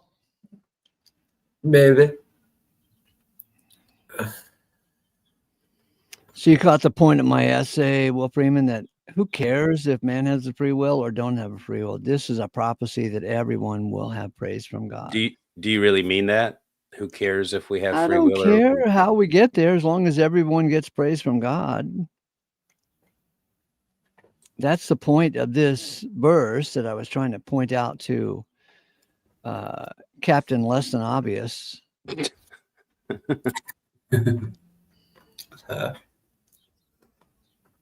I mean, I get the point of what you're saying.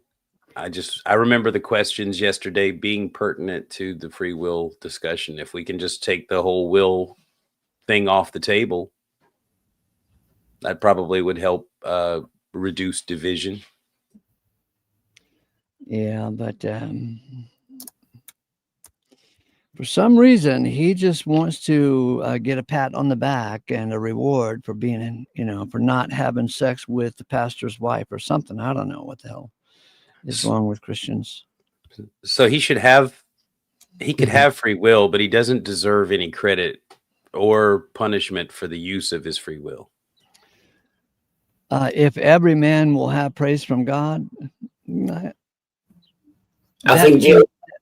seems to piss him off because, as I already pointed out in the essay, and also when Wes Fallenkamp came over, Wes Fallenkamp said, "This is weird." Some Christian wrote to me on the channel, on the comment section, if God saves everyone, he owes us an apology. And I asked JG yesterday, why? Why would God owe you guys an apology if he saves everyone? And he was silent. Maybe he wasn't the one that wrote the comment. He wasn't, but it's a common emotion that Christians have. Well, they are trying really hard and they want to be rewarded for all their hard work. Exactly. They miss the part that their hard work means nothing to God. Nothing. And they're also secretly thinking, wow, I could have fornicated just a little bit more if I had known this. Yeah, I didn't have to stay pure after all, Plus, just before the moment passes, I think JG will get in more trouble for having sex with the pastor's husband than the pastor's wife. So, too late.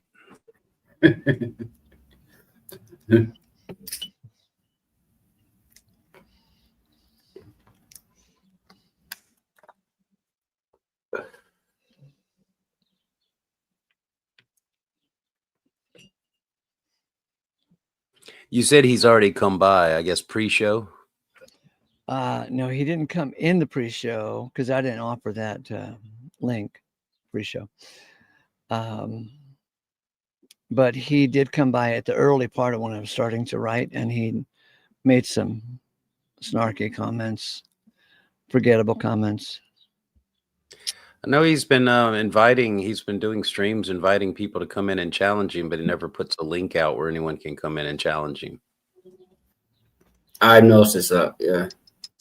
Or even when you do join, he just... Oh, yeah, that's right. The subject line says come in, and he never puts a link out. Yeah. Right. I wonder if he knows that he's doing that. Maybe on a subconscious level. I'm not sure whether he does it consciously, but... Like maybe he gets all excited, ready to teach someone about the Lord, and then forgets to put the link, so he doesn't teach anyone anything except for bad music.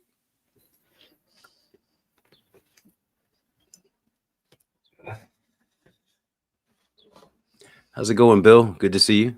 Hello. Oh, yeah, all good. All good. Bill, be not judging anything before the time, please. Well, I try not to. I do try not to. Hi, Bill. Good to see you. And in the side chat, yes, I am chopped liver. Yeah, so. And everyone in side chat, Pope Socks. Good to see you. Hey, Wildheart, do you eat liver? I do not necessarily willingly. You do not, or you do? His mom makes him. Yeah, she makes liver and onions. And you eat it regularly? It's not nice. Oh, it's the closest to a working liver Wildheart will ever get. I love liverwurst. I've like loved it all my life, and I still love it. Where do you get it?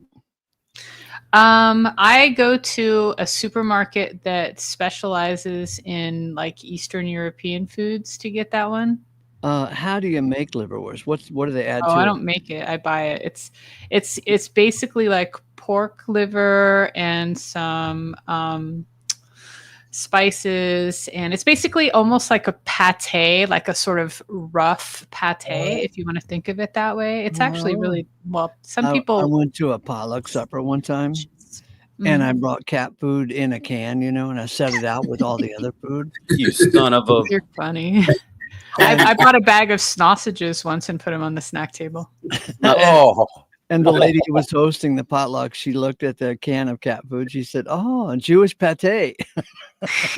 ouch. Naughty. I like liver pudding. I don't know if anyone else eats liver What pudding. do you do? Add a couple of spoonfuls of sugar to it? No, what? No. It's What not. is liver It's pudding? savory, I would assume. Is that like black pudding? Like pig's blood? You know what? I shouldn't have even brought it up. I was hoping that someone else had tried it and knew what it was, but it's too hard to explain. Okay. It's not a sweet anything. There's no sugar in it. It's very sausagey. Yeah. About 10 years ago, we were riding in the car. My son was in the back seat, and I had some kipper snacks. He never even heard the word. And I said, "Hey, do you want some kipper snacks?" He said, "Yeah." And because of the word snacks, he was expecting something sweet. Like very convenient, right? But it's like an oily little fish. You're like, here, Yeah. have it. And he took a bite and he said, "That's just fish." I like sardines if they're prepared right. Oh, I love sardines. Yeah. I like the boneless, skinless ones that are just kind of in olive oil, smoked, Yeah. not the ones that are in like the weird tomato sauce. Pilchards as well. I do like pilchards. Oh, liver pudding. That looks a lot like Okay, liverwurst. I have never had liver pudding before, so I am trying this for the first time. I'm obviously spraying my pan, and I'm going to cook this according to the directions. Now, Oh, that doesn't look nice. you can see I'm a skeptic here. All right, I'm going to start by cutting it. I like to go in the middle because then I can make it more even.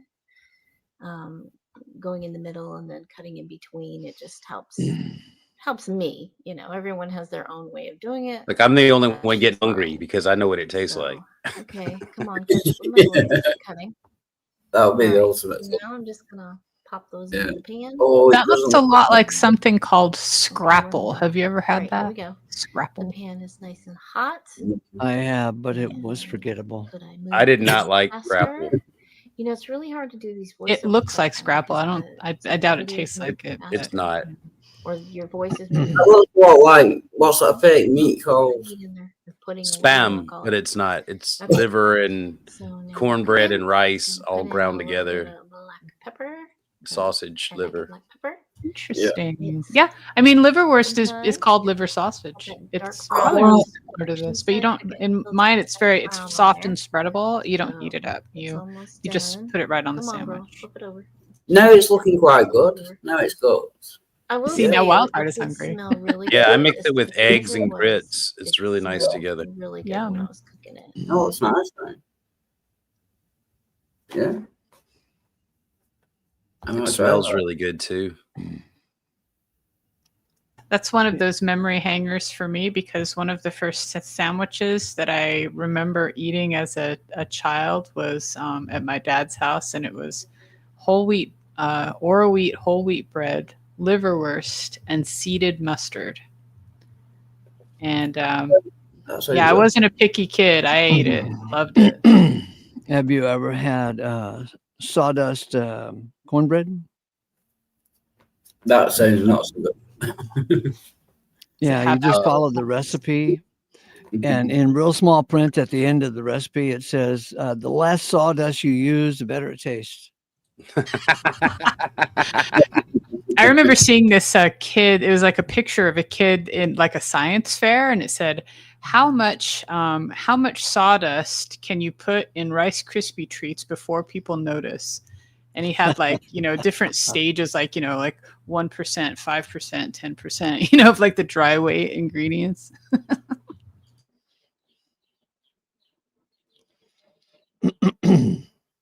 I was hoping Sammy would join us, but I guess not. Oh yeah, Sammy, join us if you can. And can I just say hello to Dwayne Burke and Pop Socks and everyone inside chat again. Why, hey man. So Ace. I am Ace. Go ahead. Over. The God of creation inspired the homestead. Discuss. Oh, Homestead, huh? So a homestead is like a word that might include a bit of creativity. Will that be a Right. problem for the discussion? No. Let's say garden. Let's say that God inspired the garden Mhm. because man couldn't inspire gardens, right? Well, yeah, I guess so. Keep going. Man can help put together a garden, but the ingredients are all God's, right? You have to have the right That's plants true. put in the Yeah, right that's true. place. There's a consistent admiration for the farmer and agriculture throughout the Old Testament, which I appreciate. And you don't see it so much in the New Testament. There's references to agriculture, but I love that Adam and Eve started out in a garden. I was going to say, yeah, even from Genesis, where Now, Adam. imagine the story where Adam and Eve started out in a condo complex. Or a basketball court. Imagine how confused they'd be in a stadium. Wow. What are we No. doing? That's a good point. There is a lot of agriculture, like with Adam naming all the animals, and yeah, and they should sow the fields and all that. There is a lot of that in Genesis. Now, if you don't have the idea of God, for the farmer, the most important heavenly body is the sun. Yeah. And there's a lot of reference to God and the sun together. The sun rises with healing in his wings. But that's the thing. Like from the earliest times, everything that feeds the garden has been important to man. Man eventually feeds the garden himself by dying, being buried. Oh yeah, or it could just be pooping. He could be pooping in it, pooping in the garden. That I heard feeds the this, garden. I heard this funny thing, a conspiracy theory, that the plants are the ultimate victors in all of this because they just get a lot of fertile soil in the end. Yeah. Oh, They're that's all great. planning our deaths, There's nothing wasted on this planet. It Yeah, all that's goes true. back to the source, the earth. Yeah, the ultimate winners are the plants. I thought Cain kind of got a crappy response, because a farmer does a lot more work, I believe, than a shepherd would. The animals a lot of the times will kind of look after themselves as long as you keep them safe together, well watered, etc. But I'm glad you brought up that story. That's a we can go back into the Bible on the Cain account. I would love to know what Cain really did wrong besides killing his brother, but that wasn't the first thing that God was displeased with him about. He gave an offering of plants, but later on God commands grain offerings. God didn't have a problem later on with grain offerings. Why would he have a problem with Cain's offerings of fruits and vegetables? He didn't have any livestock. He was a farmer. He wasn't a shepherd. So he would have to have traded his produce with his brother Abel in order to get the livestock. And it, I don't know how that works, where Cain committed a sin by just skipping the middleman and saying God's not eating any of this, so I'm just going to burn some veggies. Because it's the smell. He's smelling it. It says that it's a pleasing aroma to the Lord. Yeah, burning flesh is pleasing to the and fat, I'm sure. It's the fat that smells good when it Yeah, burns. and that's what it says specifically. The fat is to be offered to the Lord. Yeah. And Which is weird from a spiritual being who doesn't have a nose, presumably. and doesn't have to eat, I would assume. Yeah. Why would it be pleasing to the Lord? But anyway. I had this wacky idea once that the story of Cain and Abel, the basic, like the killing of Abel, was an analogy for agriculture taking over from a hunter-gatherer point of view and basically switching the whole world onto agriculture instead of continuing in a hunter-gatherer mode. The only problem with that is that it's suggesting it wasn't hunter-gatherer, it was gardening, it was agriculture, because they weren't out chasing down the food was everywhere. No, I mean like the shepherd versus the taking care of animals and killing animals versus but I see what you're saying. The vegetarians versus the meat eaters. Hey, yeah, Sandy. well, the agriculture versus the other way. Hello. Hi, Sammy. Jump in. We might have to pull it up and check, but I seem to remember noticing, because I was looking myself when I was younger for what Cain did so wrong, why God didn't like his offering. And if I remember correctly, I didn't find a reason, but there's sort of an omission. So it doesn't say anything bad about his offering, but then when it speaks of when it speaks of Abel's, it states that he chose the best of his flock. So it slyly implies that Cain didn't choose the best of his produce. Okay, but that's a pretty fast stretch. Here's the other thing. There's no indication by what he offered that he knew what he was supposed to offer, whether it was the best of his flock or whether it was living or vegetable. There weren't any prior instructions about offering the sacrifice, right? No. Well, hold on. Let me ask Ace. Ace, do you know of any instruction that God gave about what their sacrifice should be or why they were sacrificing to begin with? No, I have no idea. I mean, what the Bible is silent. What conceivably could they be sacrificing for at that juncture? And I think we might have gotten off topic, and I can understand why people think that atheists are taking over your channel. Well, thanks for further derailing us from a topic that is pertinent to the Bible.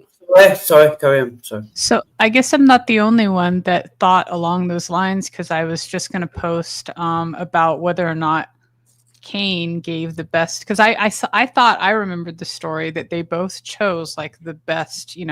Abel chose the best of his animals, and Cain chose the best of his results of his farming and offered that. I thought it was the best. But the issue that I'm having is why does God later say, give me your grain offerings? He even says grain offerings are going to be done in heaven. In Isaiah, I believe it's so weird. If it was because of offering vegetables or plants, that doesn't follow. That means that God changes what he accepts later on. Or maybe these plants, I don't know. Like, what were they eating that was unacceptable there? They weren't eating grain, I guess. I don't know. Barley was one of the very first things to be domesticated in the grain department. So did he snatch a bunch of the fruit from the tree of knowledge and good and evil and sacrifice that to the Lord? I mean, I could see that pissing him off. Or some fruit from the tree of life. Forbidden fruit there, buddy. Why? Yeah, you're not even supposed to touch that or look at it.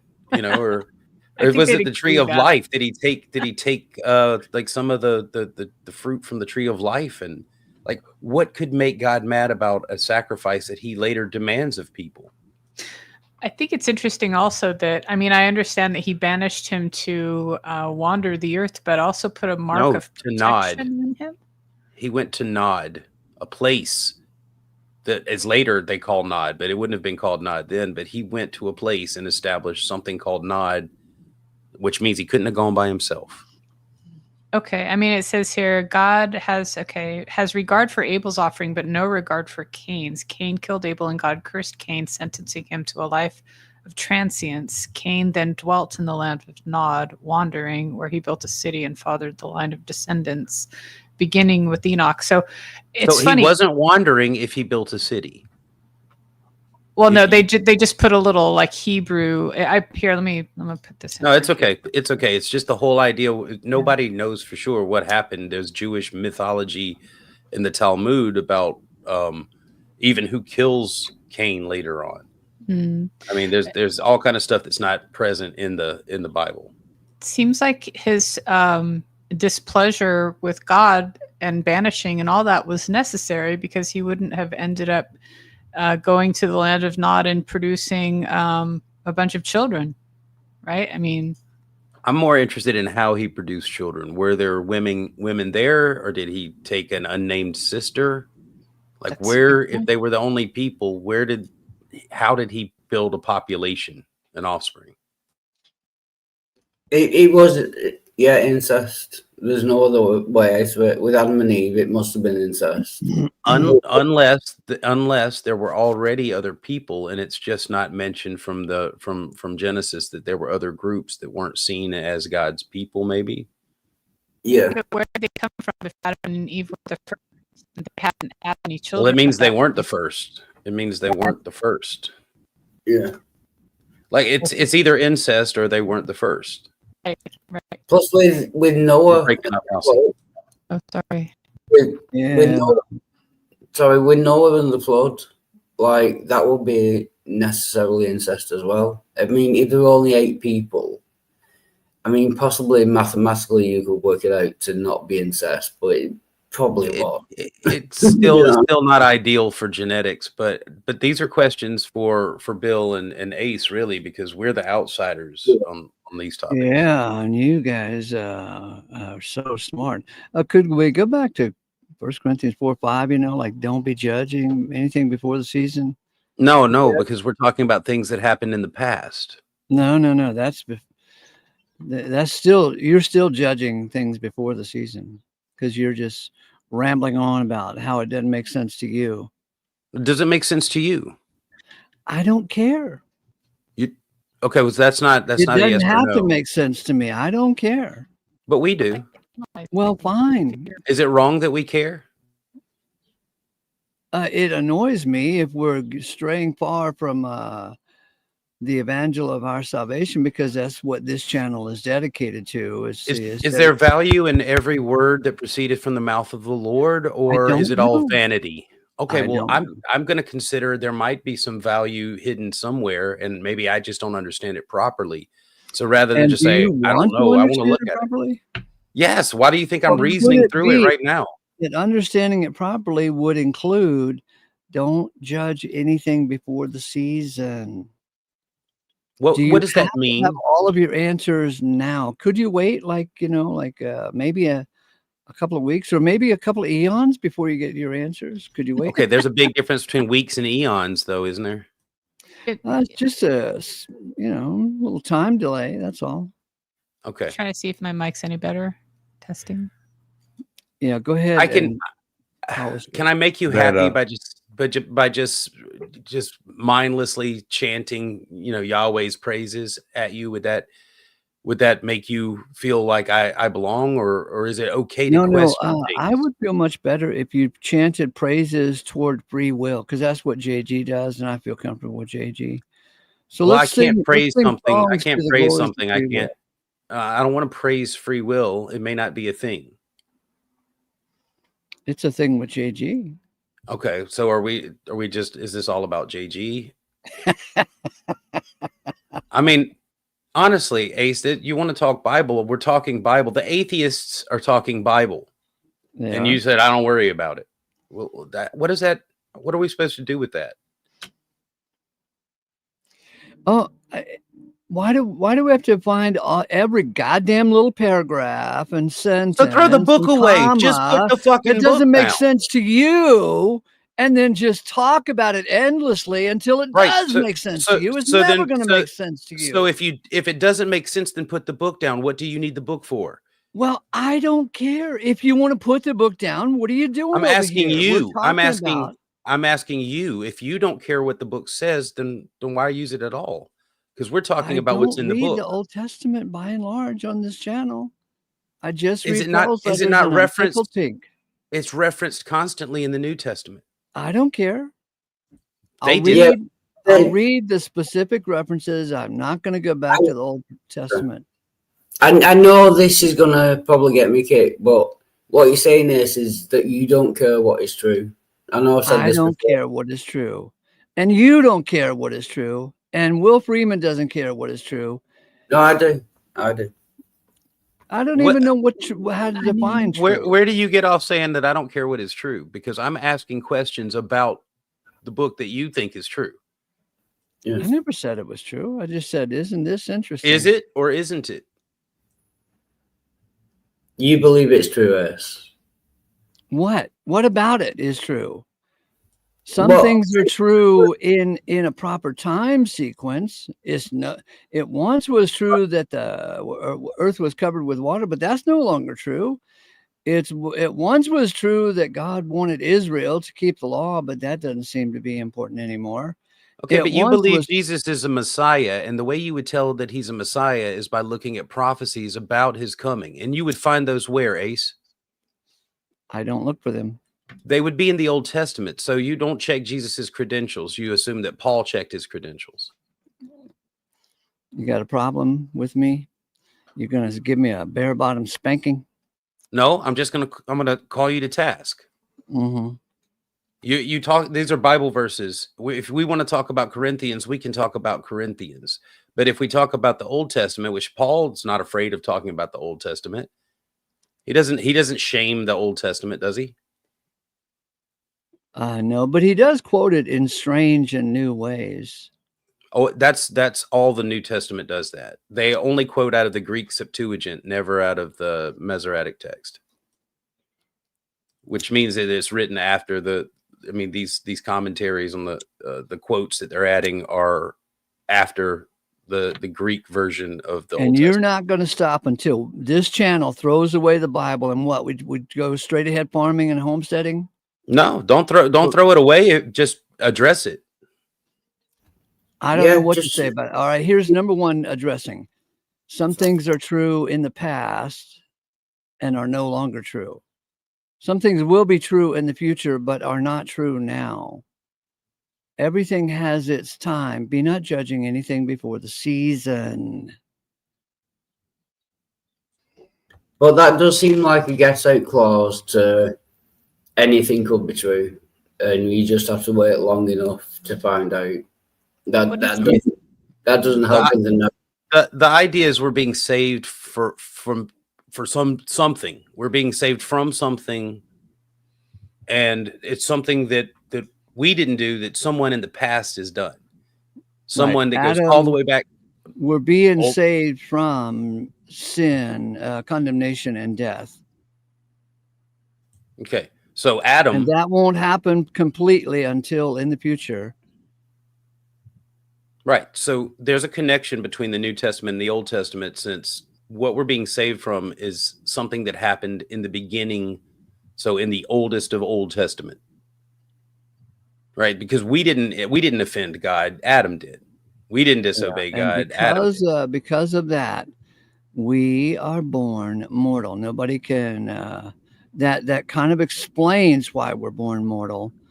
Either way, we're born mortal. Let's see if we can make sense of this. We are born mortal. What we call life is a journey toward death. Ace, can I try and smooth things over? Do you want one of the new guests to read the essay? This is getting a little bit too rambunctious. And you want to read it again? Not me, no. One of the new guests.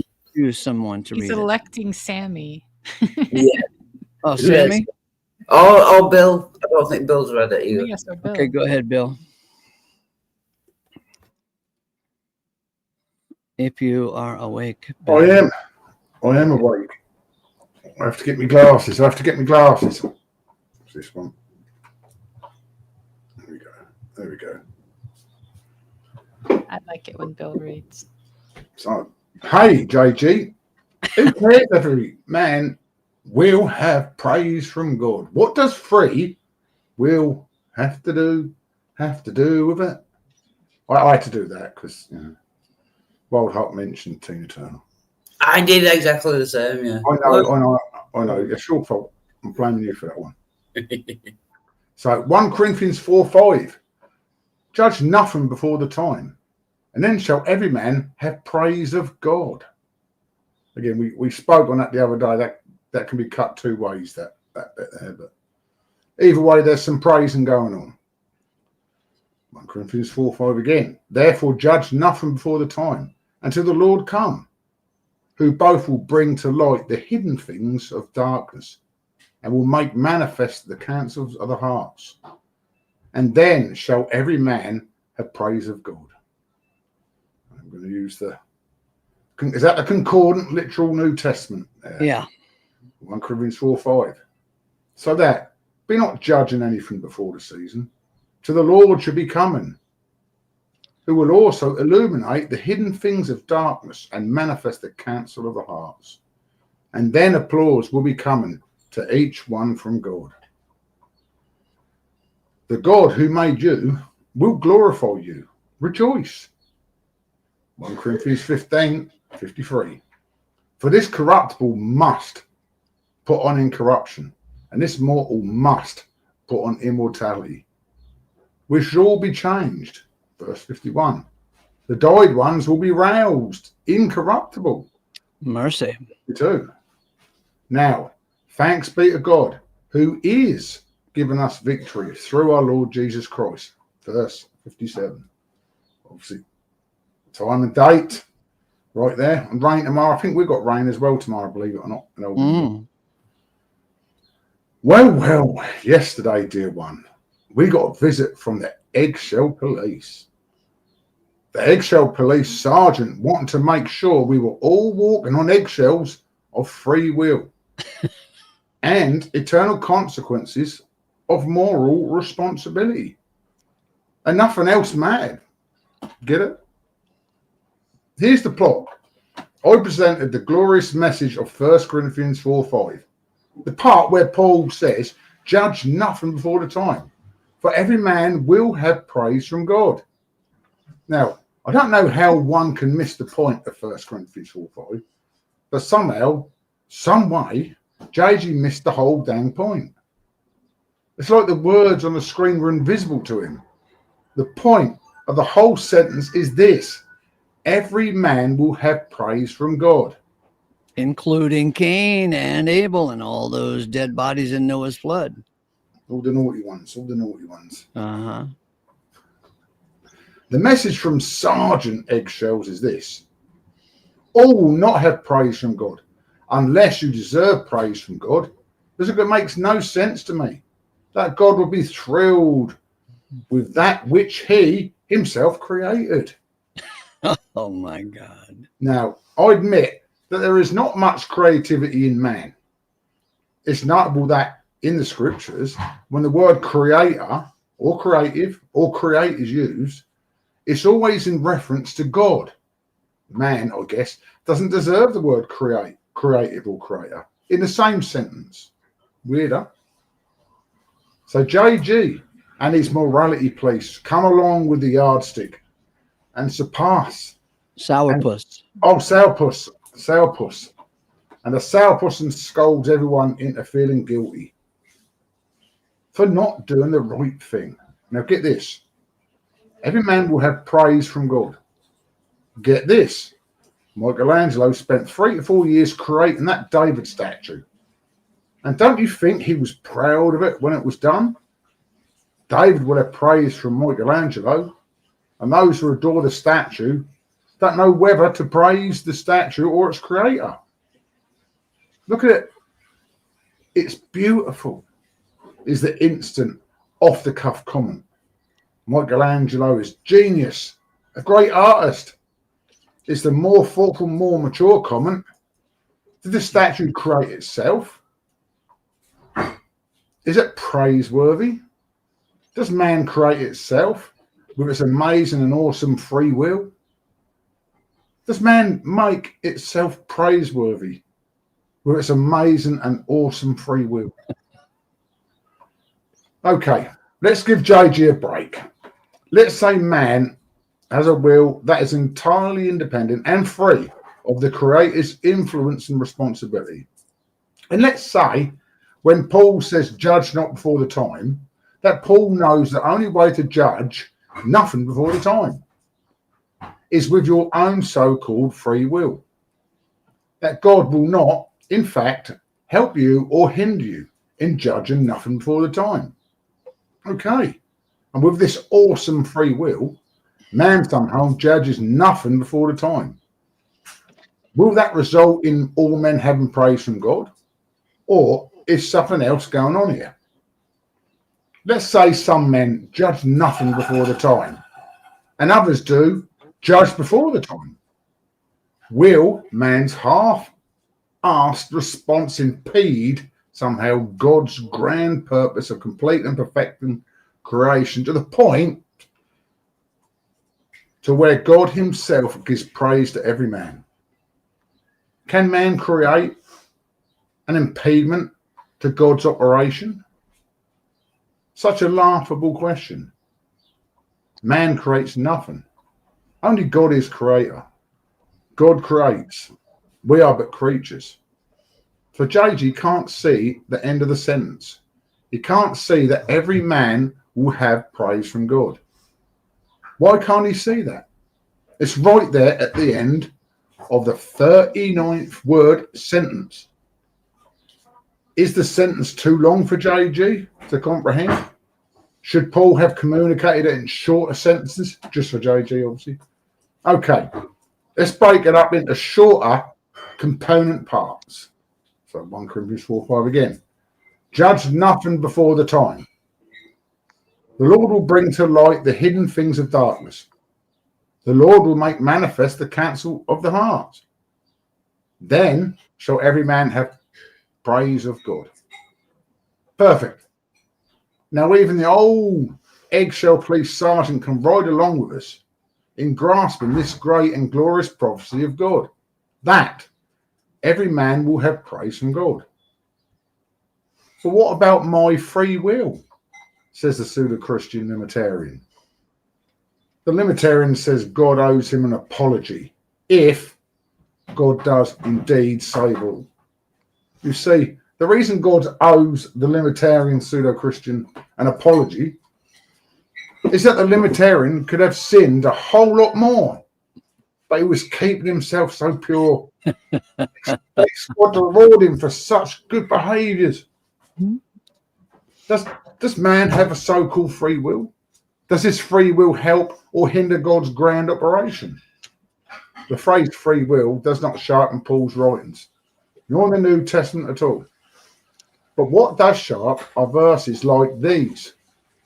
It is not of him that willeth, but of God the merciful. Romans 9:16. God is operating all things after the counsel of his own will. Ephesians 1:11. If Sergeant Eggshells is right, and we all have a will that is not and cannot be dependent on God or influenced by God, so what? Will a prophecy stick? Will every man have praise from God? I say yes and amen. Glorious grace to you. It's early in the morning. God is a wonderful creator. He makes things just right. Michelangelo was okay with his 3-year-old rock project, but just wait until God is finished. Oh my. Creation, subject to vanity, against its will be made perfect as he is perfect. Check it out. Romans 8:20-21, Ephesians 1:10, Colossians 1:20, 1 Corinthians 15:28, Romans 5:18, and Romans 11:36. Rejoice, saints. You have every reason to. There you go. Thank you. I've done that little fanfare just for you at the end. All right. Oh, well done, Will. That was good. I think I've done well considering it's been nearly 90 degrees and I'm literally pouring with sweating. It is 90 degrees. Yeah, and the wife just said it is 90 degrees. And that's hot for us, in England. Mm-hmm. You know, Yeah, that is hot. Yeah. Yeah, we get excited when it hits 70. Yeah, breaks up the monotony of drizzle and grey clouds. Yeah, which is Which is you. Yeah. More so for you, Waldart, because you're up north, you see, you get more drizzle up there. Yeah, it's just constant drizzle. Like, 24/7, 365 days a year. It's just constant drizzle. It's not good. Yeah. So I'm blessed that I live in sunny Essex. Yeah. There you go. There you go. So JG did a quick hit and run. You said, Ace, did he? Just in the side chat, yeah. Oh, was he bringing words of encouragement? No, he was like pissing on the floor. Not even in the sawdust. It was right there to be mopped up. You know, got to mop it up. Yeah.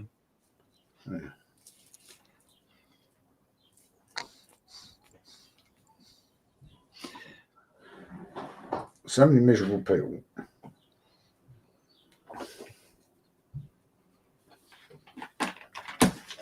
So.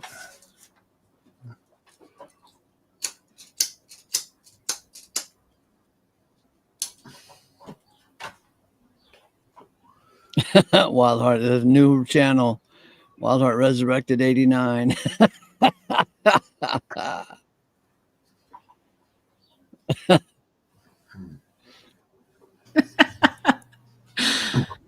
Yeah, although 69 might be better. So 69 does it for me. Not that I want them to, but I'm surprised that YouTube hasn't been like, this is the same IP address. This guy just keeps making new accounts, because isn't that like against their terms of service? If you get one account canceled, you're not allowed to make a new account. I guess they don't keep track. Yeah, no, you just make a new Gmail account and then yeah. Which makes me think that they're not bothered about your content or anything. It's just, it must be something to do with money. But it is. Yeah. You don't open up a social media site to go bankrupt, do you? Yeah. Money. Money.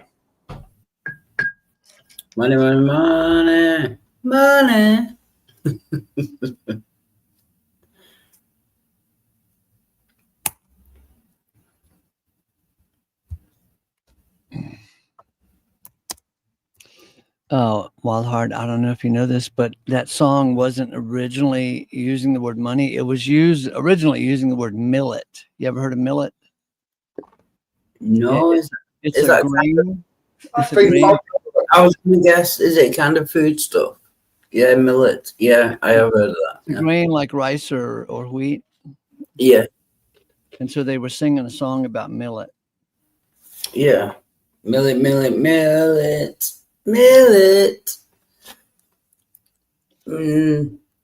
Yeah, I can believe that, but yeah.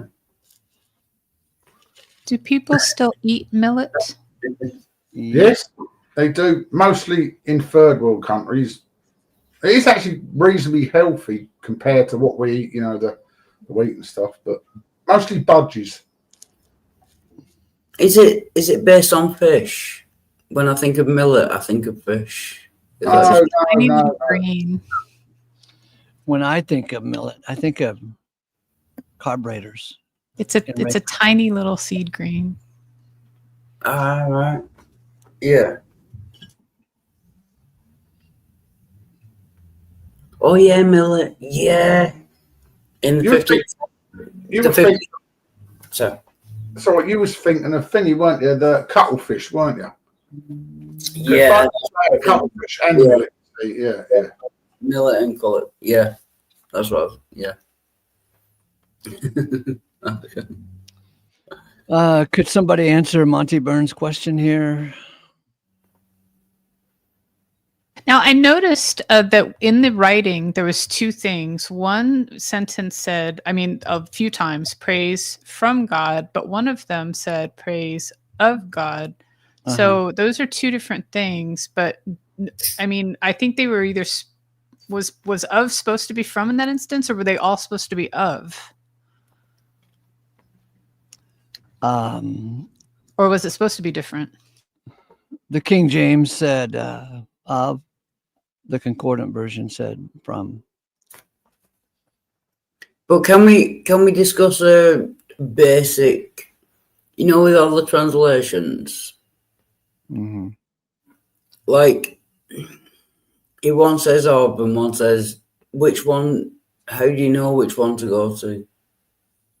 Do you have to look into the translators and what was the kind of methodology, and do you know what I mean? What?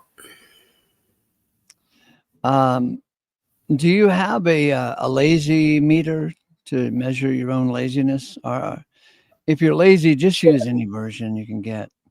No, but I mean, if you're actually curious as to what are the possibilities of translation, you can grab a couple of different translations. If you are even more curious, you can do a little bit of Greek homework or use a concordance and come to some new conclusions yourself. Yeah, but I'm saying, is there an actual correct answer? There's a relative correct answer, because the Concordant Literal New Testament has a model that says one English word should be representative of only one Greek word. It's just a model. Yeah. So it's the best. It's like science. It's the best model we have to explain. That is, if you're kind of lazy and you want a consistent translation. If you want to do your homework, you could actually learn the Greek and read the Greek New Testament for yourself. So how lazy are you?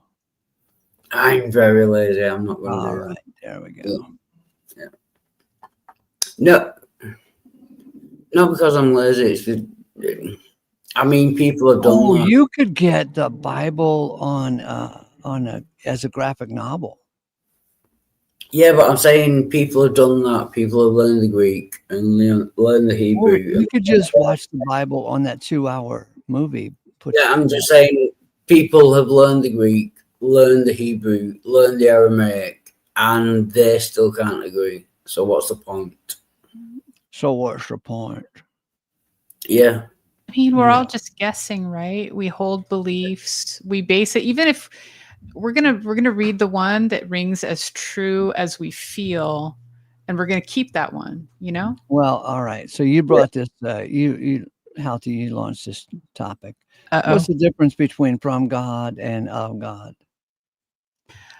Okay, so from God to me means that it is actually from Him to you, to others, right? He's externalizing it. If it's of God, that means it is something about God, or maybe even giving to God, but it's not from God. It's from another source to God, or of God, or explaining God, or could those like two prepositional phrases cross over and be inclusive or partially inclusive of one another? Let's put it in a sentence where from is usually used. Can you think of a sentence where he's from Texas, and then he's of Texas? I mean, I guess in that case, it kind of works as the same thing, but like, I guess I think of from as specifically from one to another, and a thing that's being given praise, right? But when you say of God, praise of God, I feel like you're praising God, not that God's praising you. That's just an impression, and I don't know if that's right or not. Well, could it still have depth and multiple layers of meaning? Sure. Does it have to be like communicating with an Asperger's guy or Rain Man? Do we have to talk to Rain Man all the time? Sorry, I kind of turn into Rain Man sometimes. Sorry. I can't help but think that was directed towards me. There's like a few, I All of you think, guys are Rain Man. I'm the only one who's not Rain Man here in this county. because you're not the one like deeply analyzing it and saying like, you know, does it mean this or that, or could it mean that, or is it am true at deeply. all? I or- write this shit to, you know, I spend at least an hour a day writing this shit, deeply analyzing it. Well, not okay, but not with skepticism, right? Or questioning like whether or not it's real or true. Like you don't write about it that way. I think you're coming from a different angle. Instead of whether or not it's real or true, I'm saying, wow, look at how beautiful this is. Let's plumb the depths of it. From God, of God. Oh, yeah. Count me in.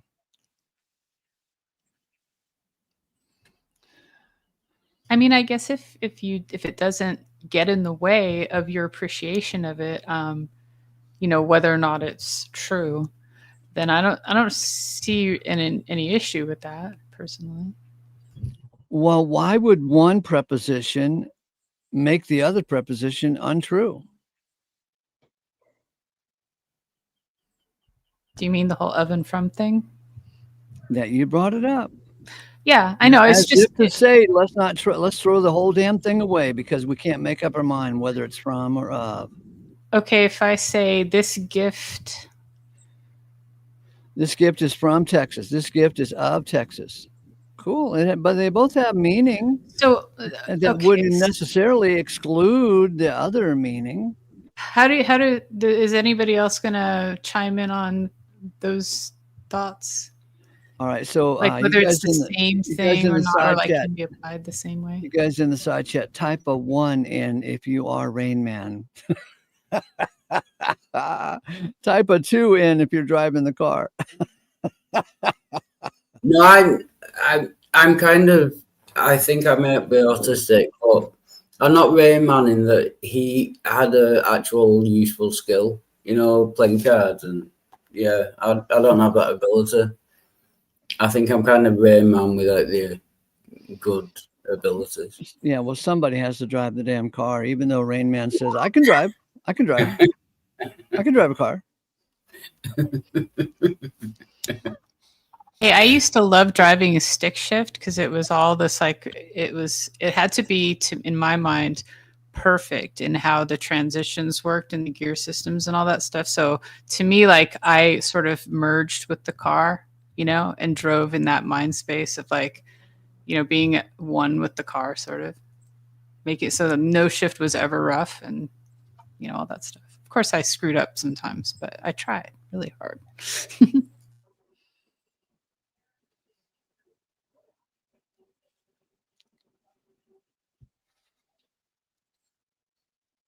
Look at Pope Socks. He's got all these umbrellas.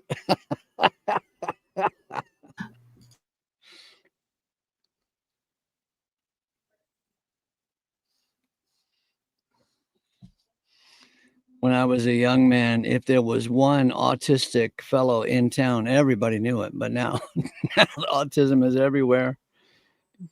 Can't walk around the street, around the block without bumping into 4 autistic people. Well, but okay, but then there's like some overlap here because like I don't know if I have any. My sister seems to think that I was or have been or is autistic because of some things that she saw in my childhood. And from maybe some behaviors now, but I also have ADHD and I have a form of OCD. So it's like those all have overlapping symptoms. You know what I mean? So I don't know where I fall in all that. So could, from, and of overlap?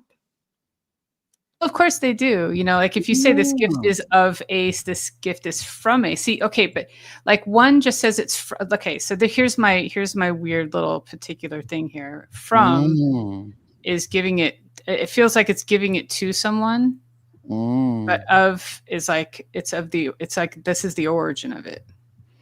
Well, and also I guess it could be applied the same.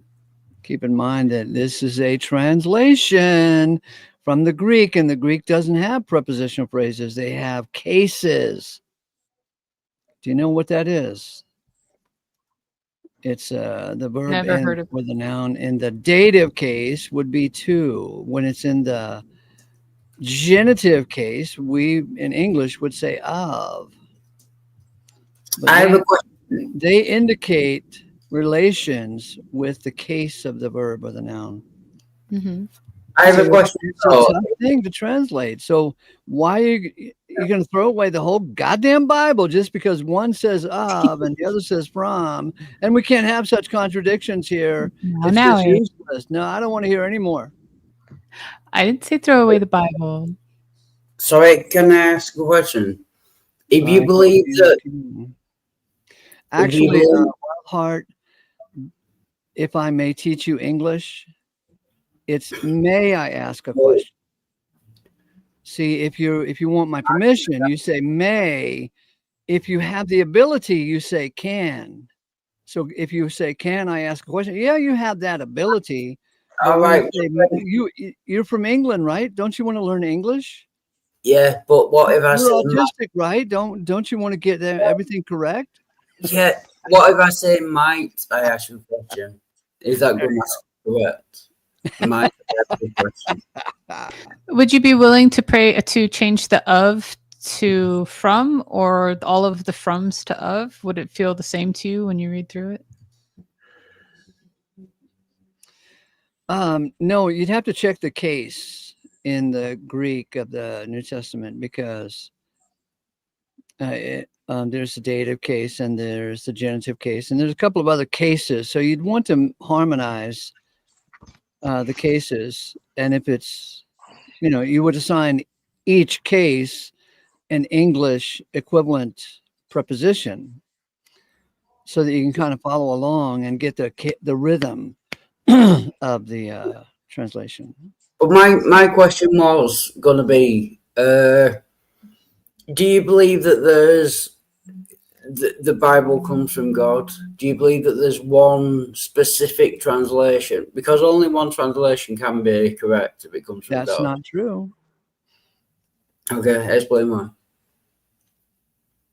If I send you a message that says I love you, Yeah, what message do you get? I love you. Yeah, and what else? That's it. That's That was it. the exact message. Uh-huh. But if there were 6,000, I'm just guessing at the number, different translations of the Bible, they all can't be the perfect word of God. I don't care. Okay. Use whatever translation tickles your fancy. But that's not objective. That's I know that's not autistic enough for you, huh?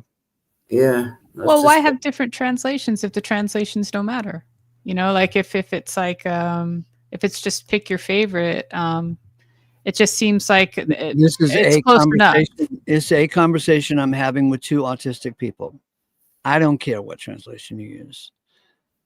Okay. But don't come over here and tell me to throw the whole goddamn thing out the window just because you find fault with it. I didn't say that. No, that wasn't the question.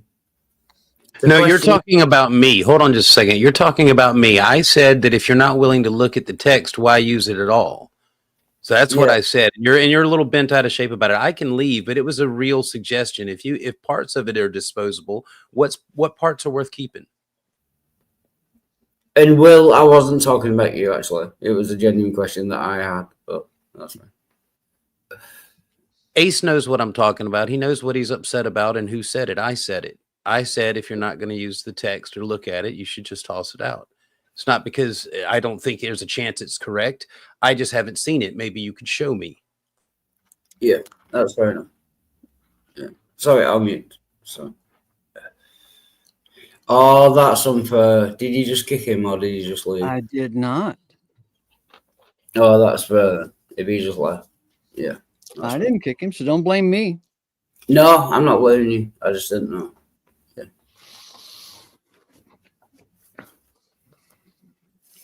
So you can go to the Greek and see what case this is related to God. Is it from God or is it of God? I mean, can we find some consistency, or maybe, because in translating anything from any language to any language, you've got to be somewhat consistent, and also you have to accommodate the idiom of the language that you're translating it into, because English idiom, what does it mean? What is idiom?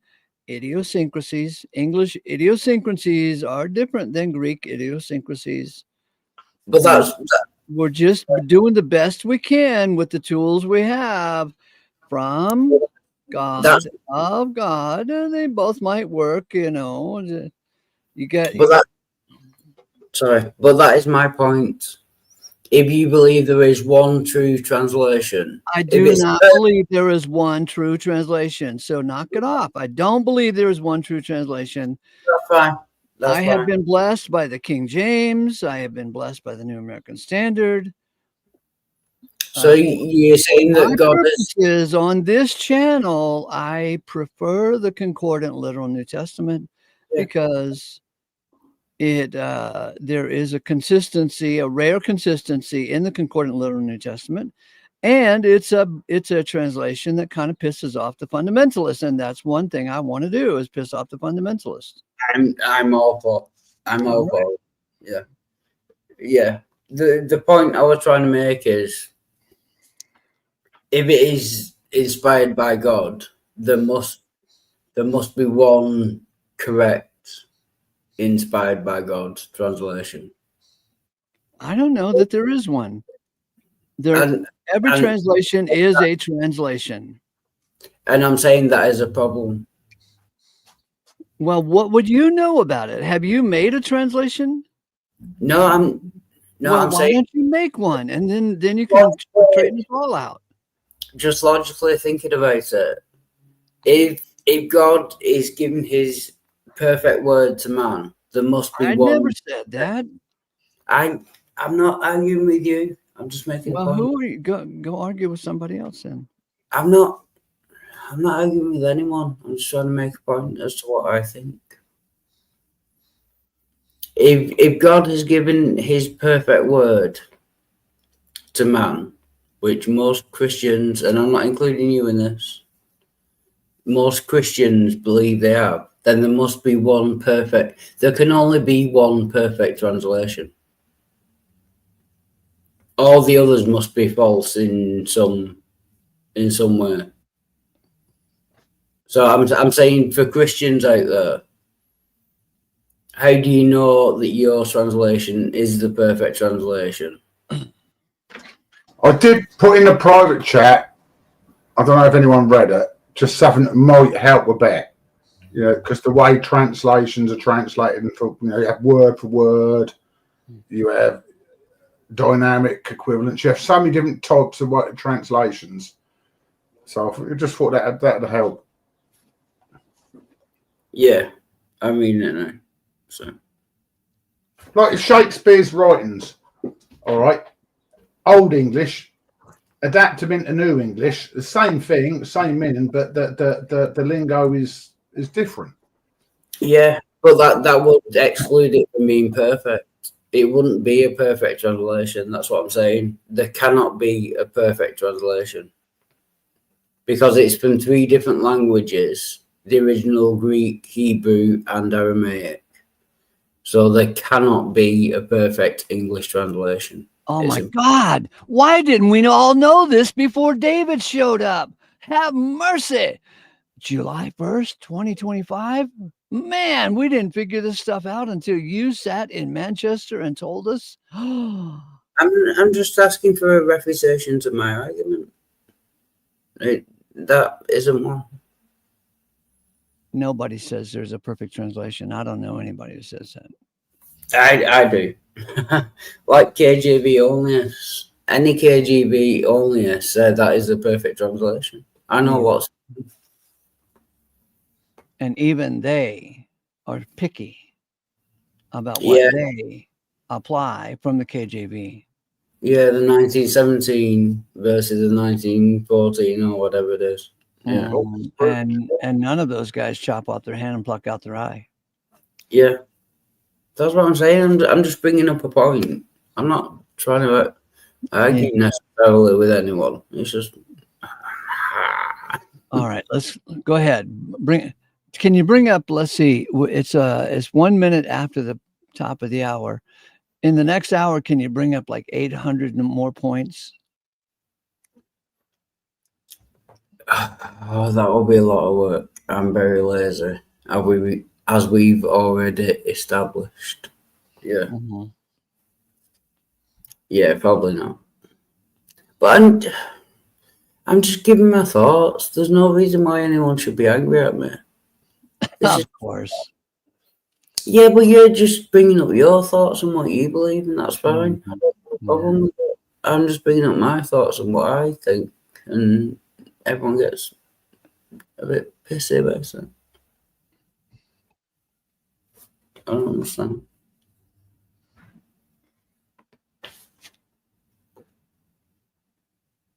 No, I'm playing the victim. That was very much me playing the victim.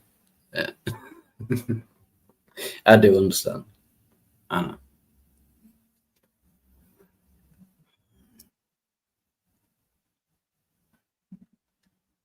But who is Terry? Say hi, Terry. Hey, Wildheart. Yeah, how's it going? Good. Yourself?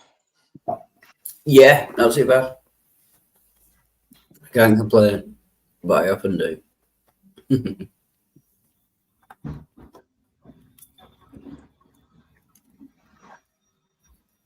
I have my on mute. There's vacuuming going on that started up, so I figure you guys don't want to hear the vacuuming. All right. Okay. Yeah. Although, not to take over the channel because that is not my job. Yes, I'm sorry. Yeah, but we do want to hear your thoughts and opinions. So if you do want to speak at this time.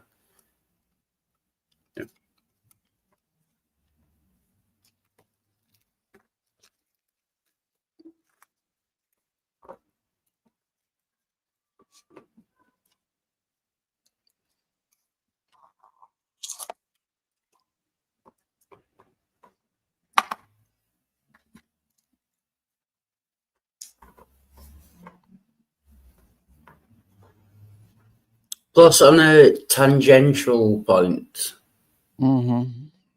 like I mix with a lot of different people on the internet, mainly about religious discussion and that.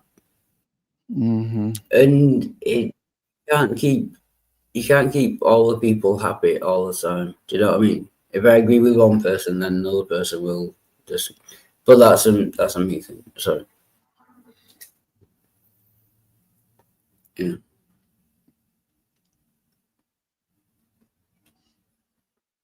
Just all I can say is what I think, and then people can agree or disagree.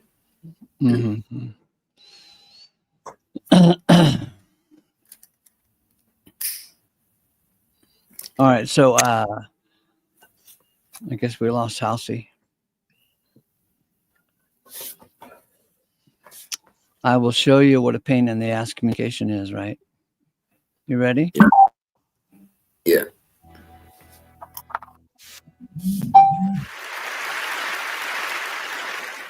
A few years ago, I got one of those spam emails. And it managed to get through my spam filter. I'm not quite sure how, but it's turned up in my inbox, and it was from a guy called Solomon Odonka. I know. It went like this. It said, hello, James Veach. I have an interesting business proposal I want to share with you, Solomon. Now, my hand was kind of hovering on the delete button, right? As you are, I was looking at my phone. I thought I could just delete this, or I could do what I think we've all always wanted to do. And I said, Solomon, your email intrigues me.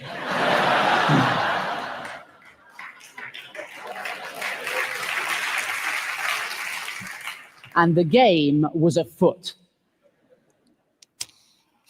He said, dear James Veach, we shall be shipping gold to you. You will earn 10% of any gold you distribute. So I knew I was dealing with a professional.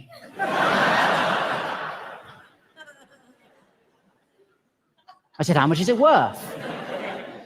He said, we will start with a smaller quantity. I was like, ah. And then he said, of 25 kilograms,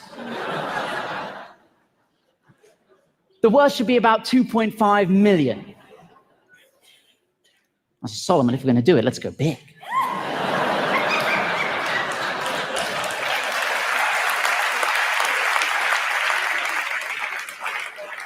I can handle it. How much gold do you have? He said, it's not a matter of how much gold. How much is you're capable of handling? What? We can start with 50 kilograms as a trial shipment. I said, 50 kilograms? There's no point doing this at all. No, so shipping at least a metric ton.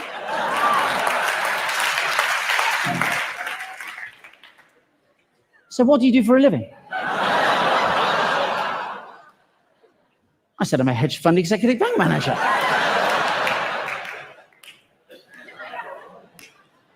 This isn't the first time I've shipped bullion, my friend. No. Then I started to panic. I was like, look, where are you based? I don't know about you, but I think we're going via the postal service. It ought to be signed for. Right, that's a lot of gold. He said, it will not be easy to convince my company to do a larger quantity shipment. And I said, Solomon, I'm completely with you on this one. I'm putting together a visual for you to take into the board meeting. Hold tight.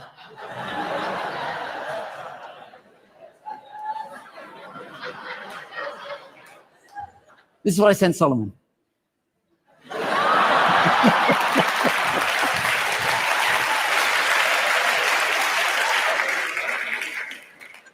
I don't know if we have any statisticians in the house, but there's definitely something going on. I said, Solomon, attach this email, you'll find a helpful chart. I've had one of my assistants run the numbers. We need to be shipping as much gold as possible. There's always a moment where they try to tug your heartstrings, and this was it for Solomon. He said, I will be so much happy if the deal goes well, because I'm going to get a very good commission as well. And I said, that's amazing. What are you going to spend your cut on? And he said, on real estate, what about you? I thought about it for a long time. And I said one word. Hummus.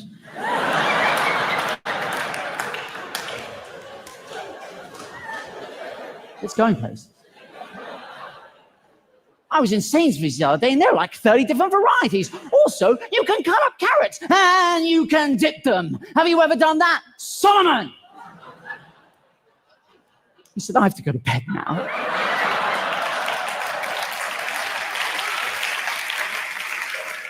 Till tomorrow. Have sweet dreams. I didn't know what to say. I said, bonsoir, my golden nugget. Bonsoir.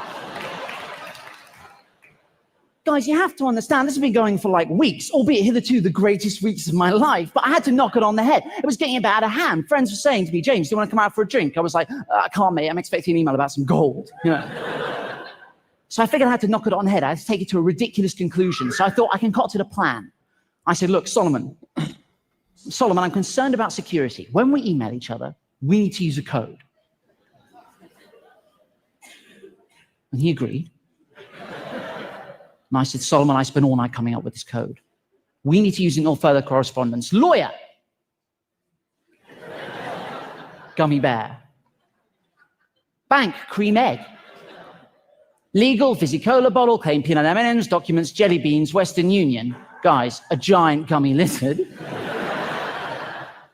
I knew these were all words they use, right? I said, please call me Kit Kat in all further correspondence.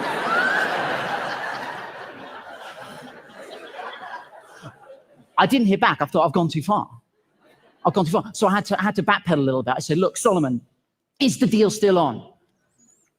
Kit Kat. Because you have to be consistent. Then I did get an email back from him. He said, the business is on, I'm trying, blah, blah, blah, blah, blah. I said, dude, you have to use the code. What followed is the greatest email I've ever received. I'm not joking. This is what turned up in my inbox. This was a good day. The business is on. And I'm trying to raise the balance for the gummy bear.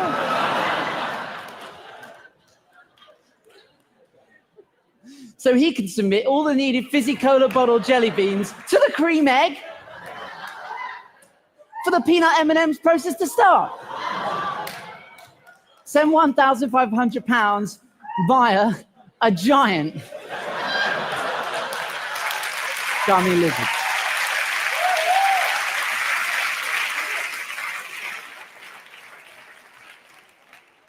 And that was so much fun, right? That it got me thinking, like, what would happen if I just spent as much time as I could replying to as many scam emails as I could? And that's what I've been doing for 3 years on your behalf. Yeah. Let me tell you, crazy stuff happens when you start replying to scam emails. It's really difficult, and I highly recommend we do. I don't think what I'm doing is mean, right? There are a lot of people out there who do mean things to scammers. I don't think what I'm doing. All I think I can do all I'm doing is wasting their time. Right? And I think any time they're spending with me is time they're not spending scamming vulnerable adults out of their savings, right? If you're going to do this, and I highly recommend you do, get yourself a pseudonymous email address. Don't use your own email address, because that's exactly what I was doing at the start, and it was a nightmare. Because I'd wake up in the morning and have like 1,000 emails about penis enlargements. Only one of which was a legitimate response to a medical question. But I tell you what, though, guys. I tell you what. Any day is a good day. Any day is a good day if you receive an email that begins like this. I am Winnie Mandela, the second wife of Nelson Mandela, the former South African president. I was like, oh, that Winnie Mandela. I know so many. I need to transfer $45 million out of the country because of my husband Nelson's health condition. Let that sink in. She sent me this, which is hysterical. And this looks fairly legitimate. This is a letter of authorization, but to be honest, if there's nothing written on it, it's just a shape. I said, Winnie, I'm really sorry to hear of this. Given that Nelson died 3 months ago, I describe his health condition as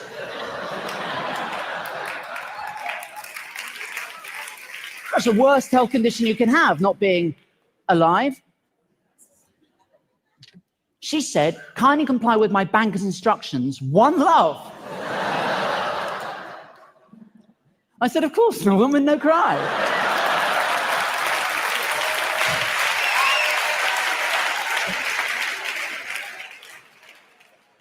She said, my banker would need transfer of $3,000. One love. I said, no problemo. I shot the sheriff.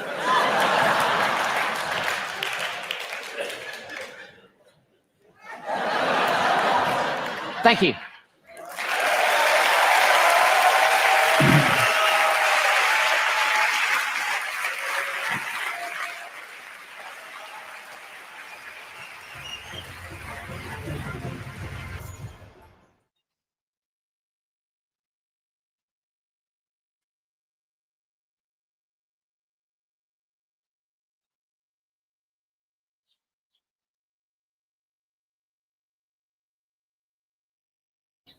So that would be a case for a fort Bible translation. Yeah.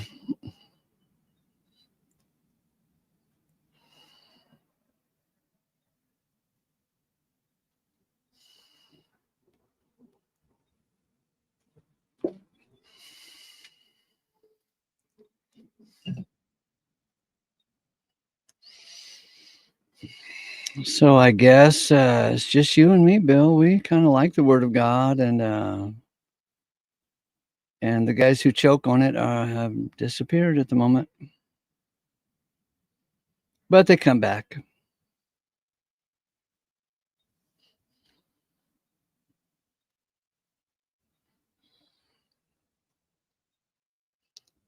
Just throw the whole thing out the window. How come God sent 2 bears to kill 40 young men? That doesn't make any sense.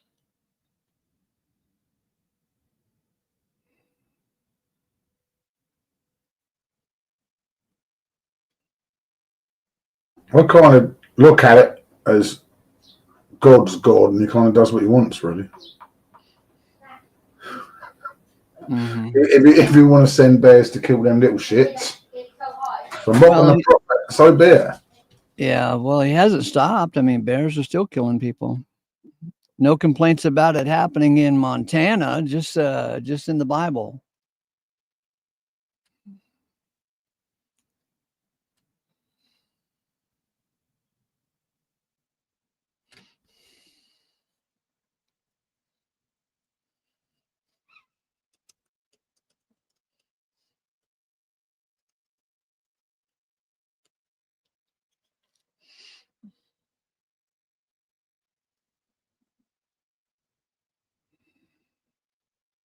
What are you looking for, Ace? There's an old TED talk I remember from some guy who got a text message that was missent to him. It wasn't meant to be sent to him, so he played along. It was pretty funny, and I thought it would be apropos to show you that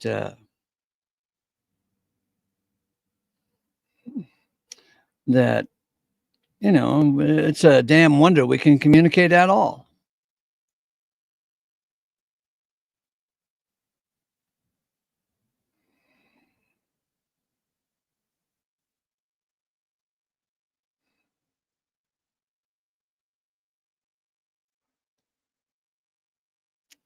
But it was years ago, and I don't remember what the title was.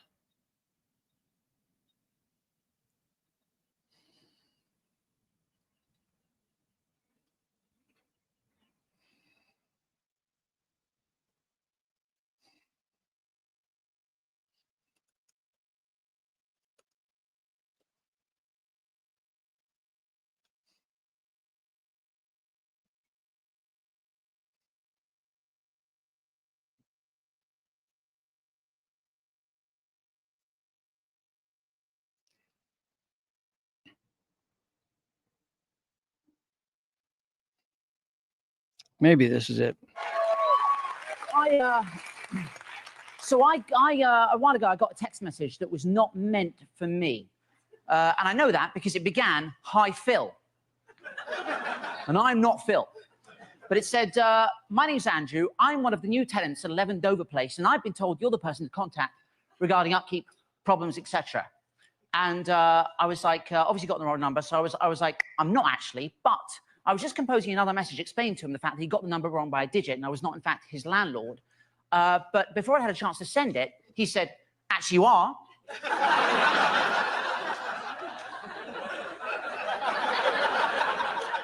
I thought, you dick. He said, "According to the leasing agreement, you're responsible for looking after 11 Dover Place from a maintenance perspective." And from my perspective, which it has to be said is not one of maintenance, there was nothing I could do. My hands were tied. I said, "My mistake. How can I help?" "Phil." And we were off. He said, "I'm in the bedroom with ensuite. Can a thermostatic valve be fitted at the towel rail in the bathroom as it's making the room unbearably hot?" And I thought about it. So I started to get myself into Phil's shoes. Do you know what I mean? And I said, "No can do. But I'm having my builder come round on Wednesday to remove one of the windows. This should stop the bedroom overheating." He said, "Hi, Phil, I'm at work on Wednesday. Can you clarify what you meant when you said you're removing a window?" I said, "I'm not removing a window. That would be ridiculous. I'm getting a professional to do it. We should achieve a nice summer breeze to combat the towel rail heat." He said, "Can you please explain what you mean about removing windows?" Now, at this point, guys, if you were Andrew, I think you'd probably be wondering quite correctly whether I was indeed Phil. But I didn't want to think that because by this point, guys, I had plans. So what I wanted was some evidence. Well, so what I did is I went to Google. Google's amazing because the first thing I did when I popped in the address was it popped up a little realtor's page for 11 Dover Place. And that happened to include a floor plan. And I thought, wow, that is very useful. Because that enabled me to send him this. I said, "Look," I said, "the plan for Wednesday, watch very carefully."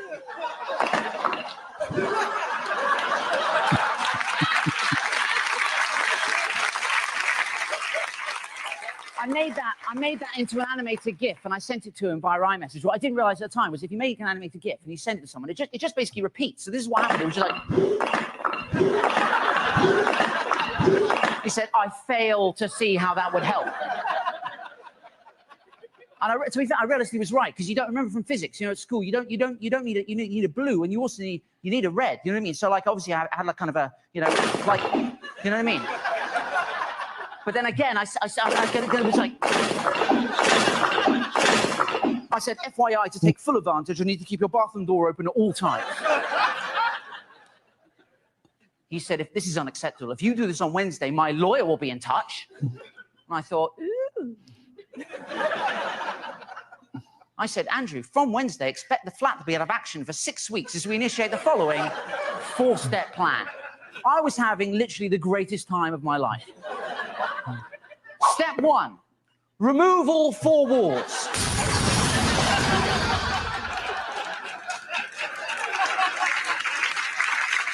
And that's just step 1.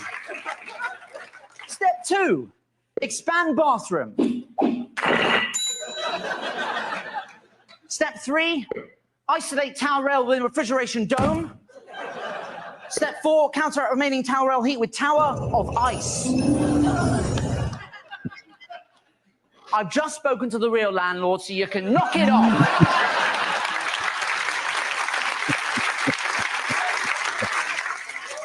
I said, no problem.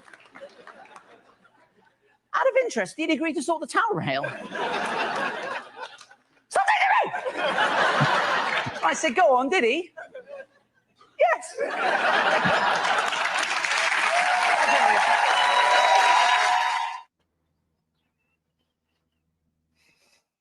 That was actually quite funny.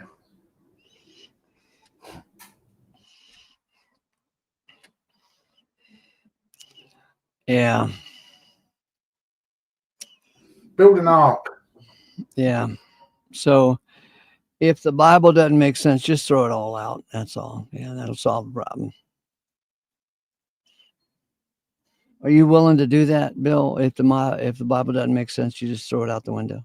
No, because I would generally think it's me not making sense of what the Bible's saying, not what the Bible's trying to say to me. I look at the other perspective. Yeah.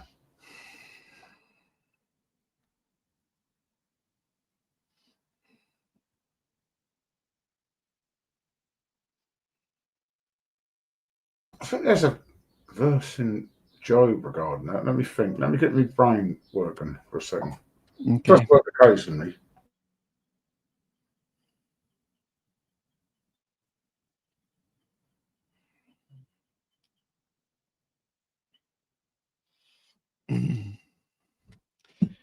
Yeah, just throw it all away.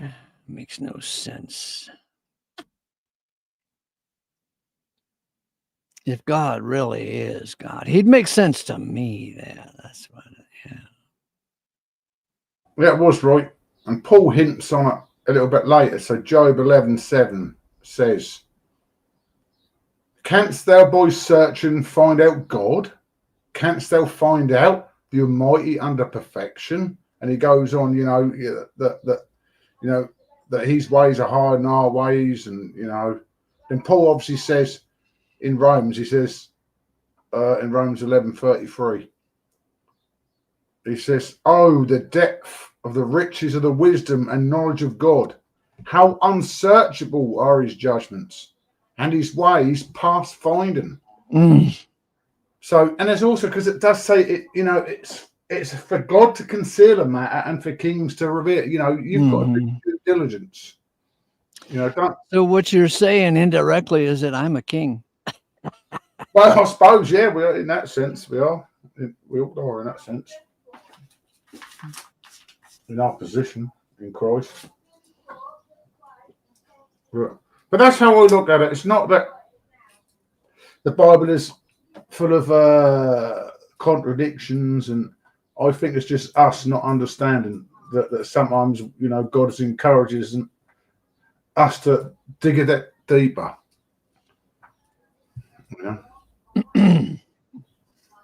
That's what I think anyway.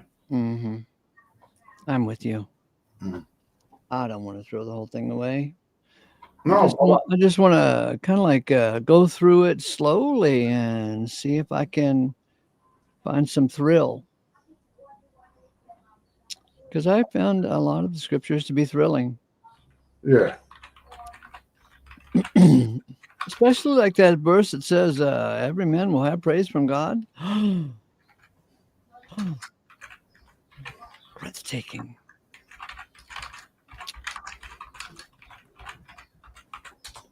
I did do a series on that, didn't I? A while back, when I fell out with Andy, ages and ages ago, when he had his moment. Who? Andy, this was last year. Yeah. When we had a little bit of a fallout, and he was struggling with things. He brought up a whole list of supposed Bible contradictions, and I answered them, showing they weren't contradictions. Yeah. There's just that the same story was taken a different snippet from the same story by two different people. Same story, right? But people see things differently. And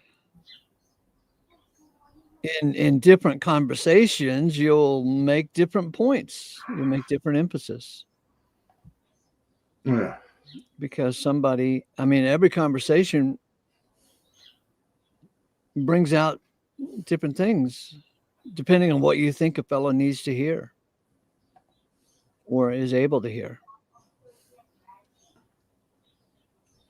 Yeah. Not even the account of the crucifixion. Same event, but the way it was obviously translated, who authored it, saw things differently. Mm-hmm. Same event. Obviously one emphasis was on the obviously the criminals, and the thief on the cross, and the other event is more concerned with like the prophetic thingy of tearing asunder his clothing. That's all the same event is what I'm saying, but a different perspective or a different angle from that same event, and that's what you see oftentimes in the Bible. There's no contradiction in my person.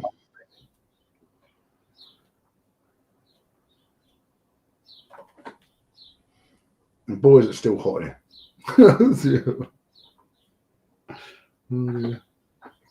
I might even have to start beer o'clock early. Oh yeah. At this rate, yeah. Because it's hot. Because it's so hot, yeah. Got to keep hydrated. Mm-hmm. Well, let's get out of here. I enjoyed writing the little essay and pointing out that JG is just so cute.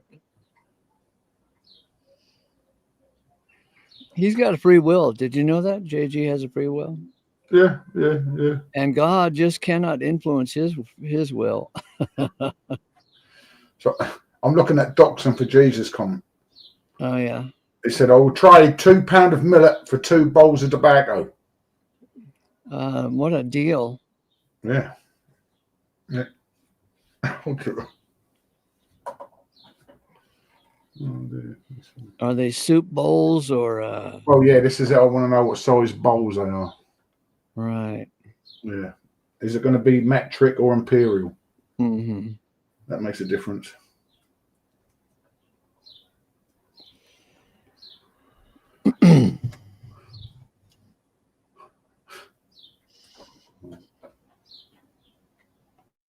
Oh yeah, I should exit stage right.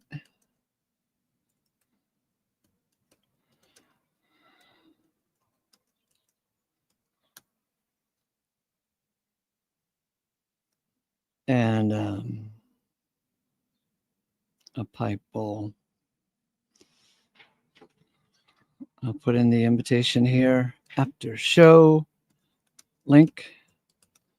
Come in right now while we're still available. Thanks for stopping by. Give me a thumbs up and leave a nice comment. Grace to you. Bye for now.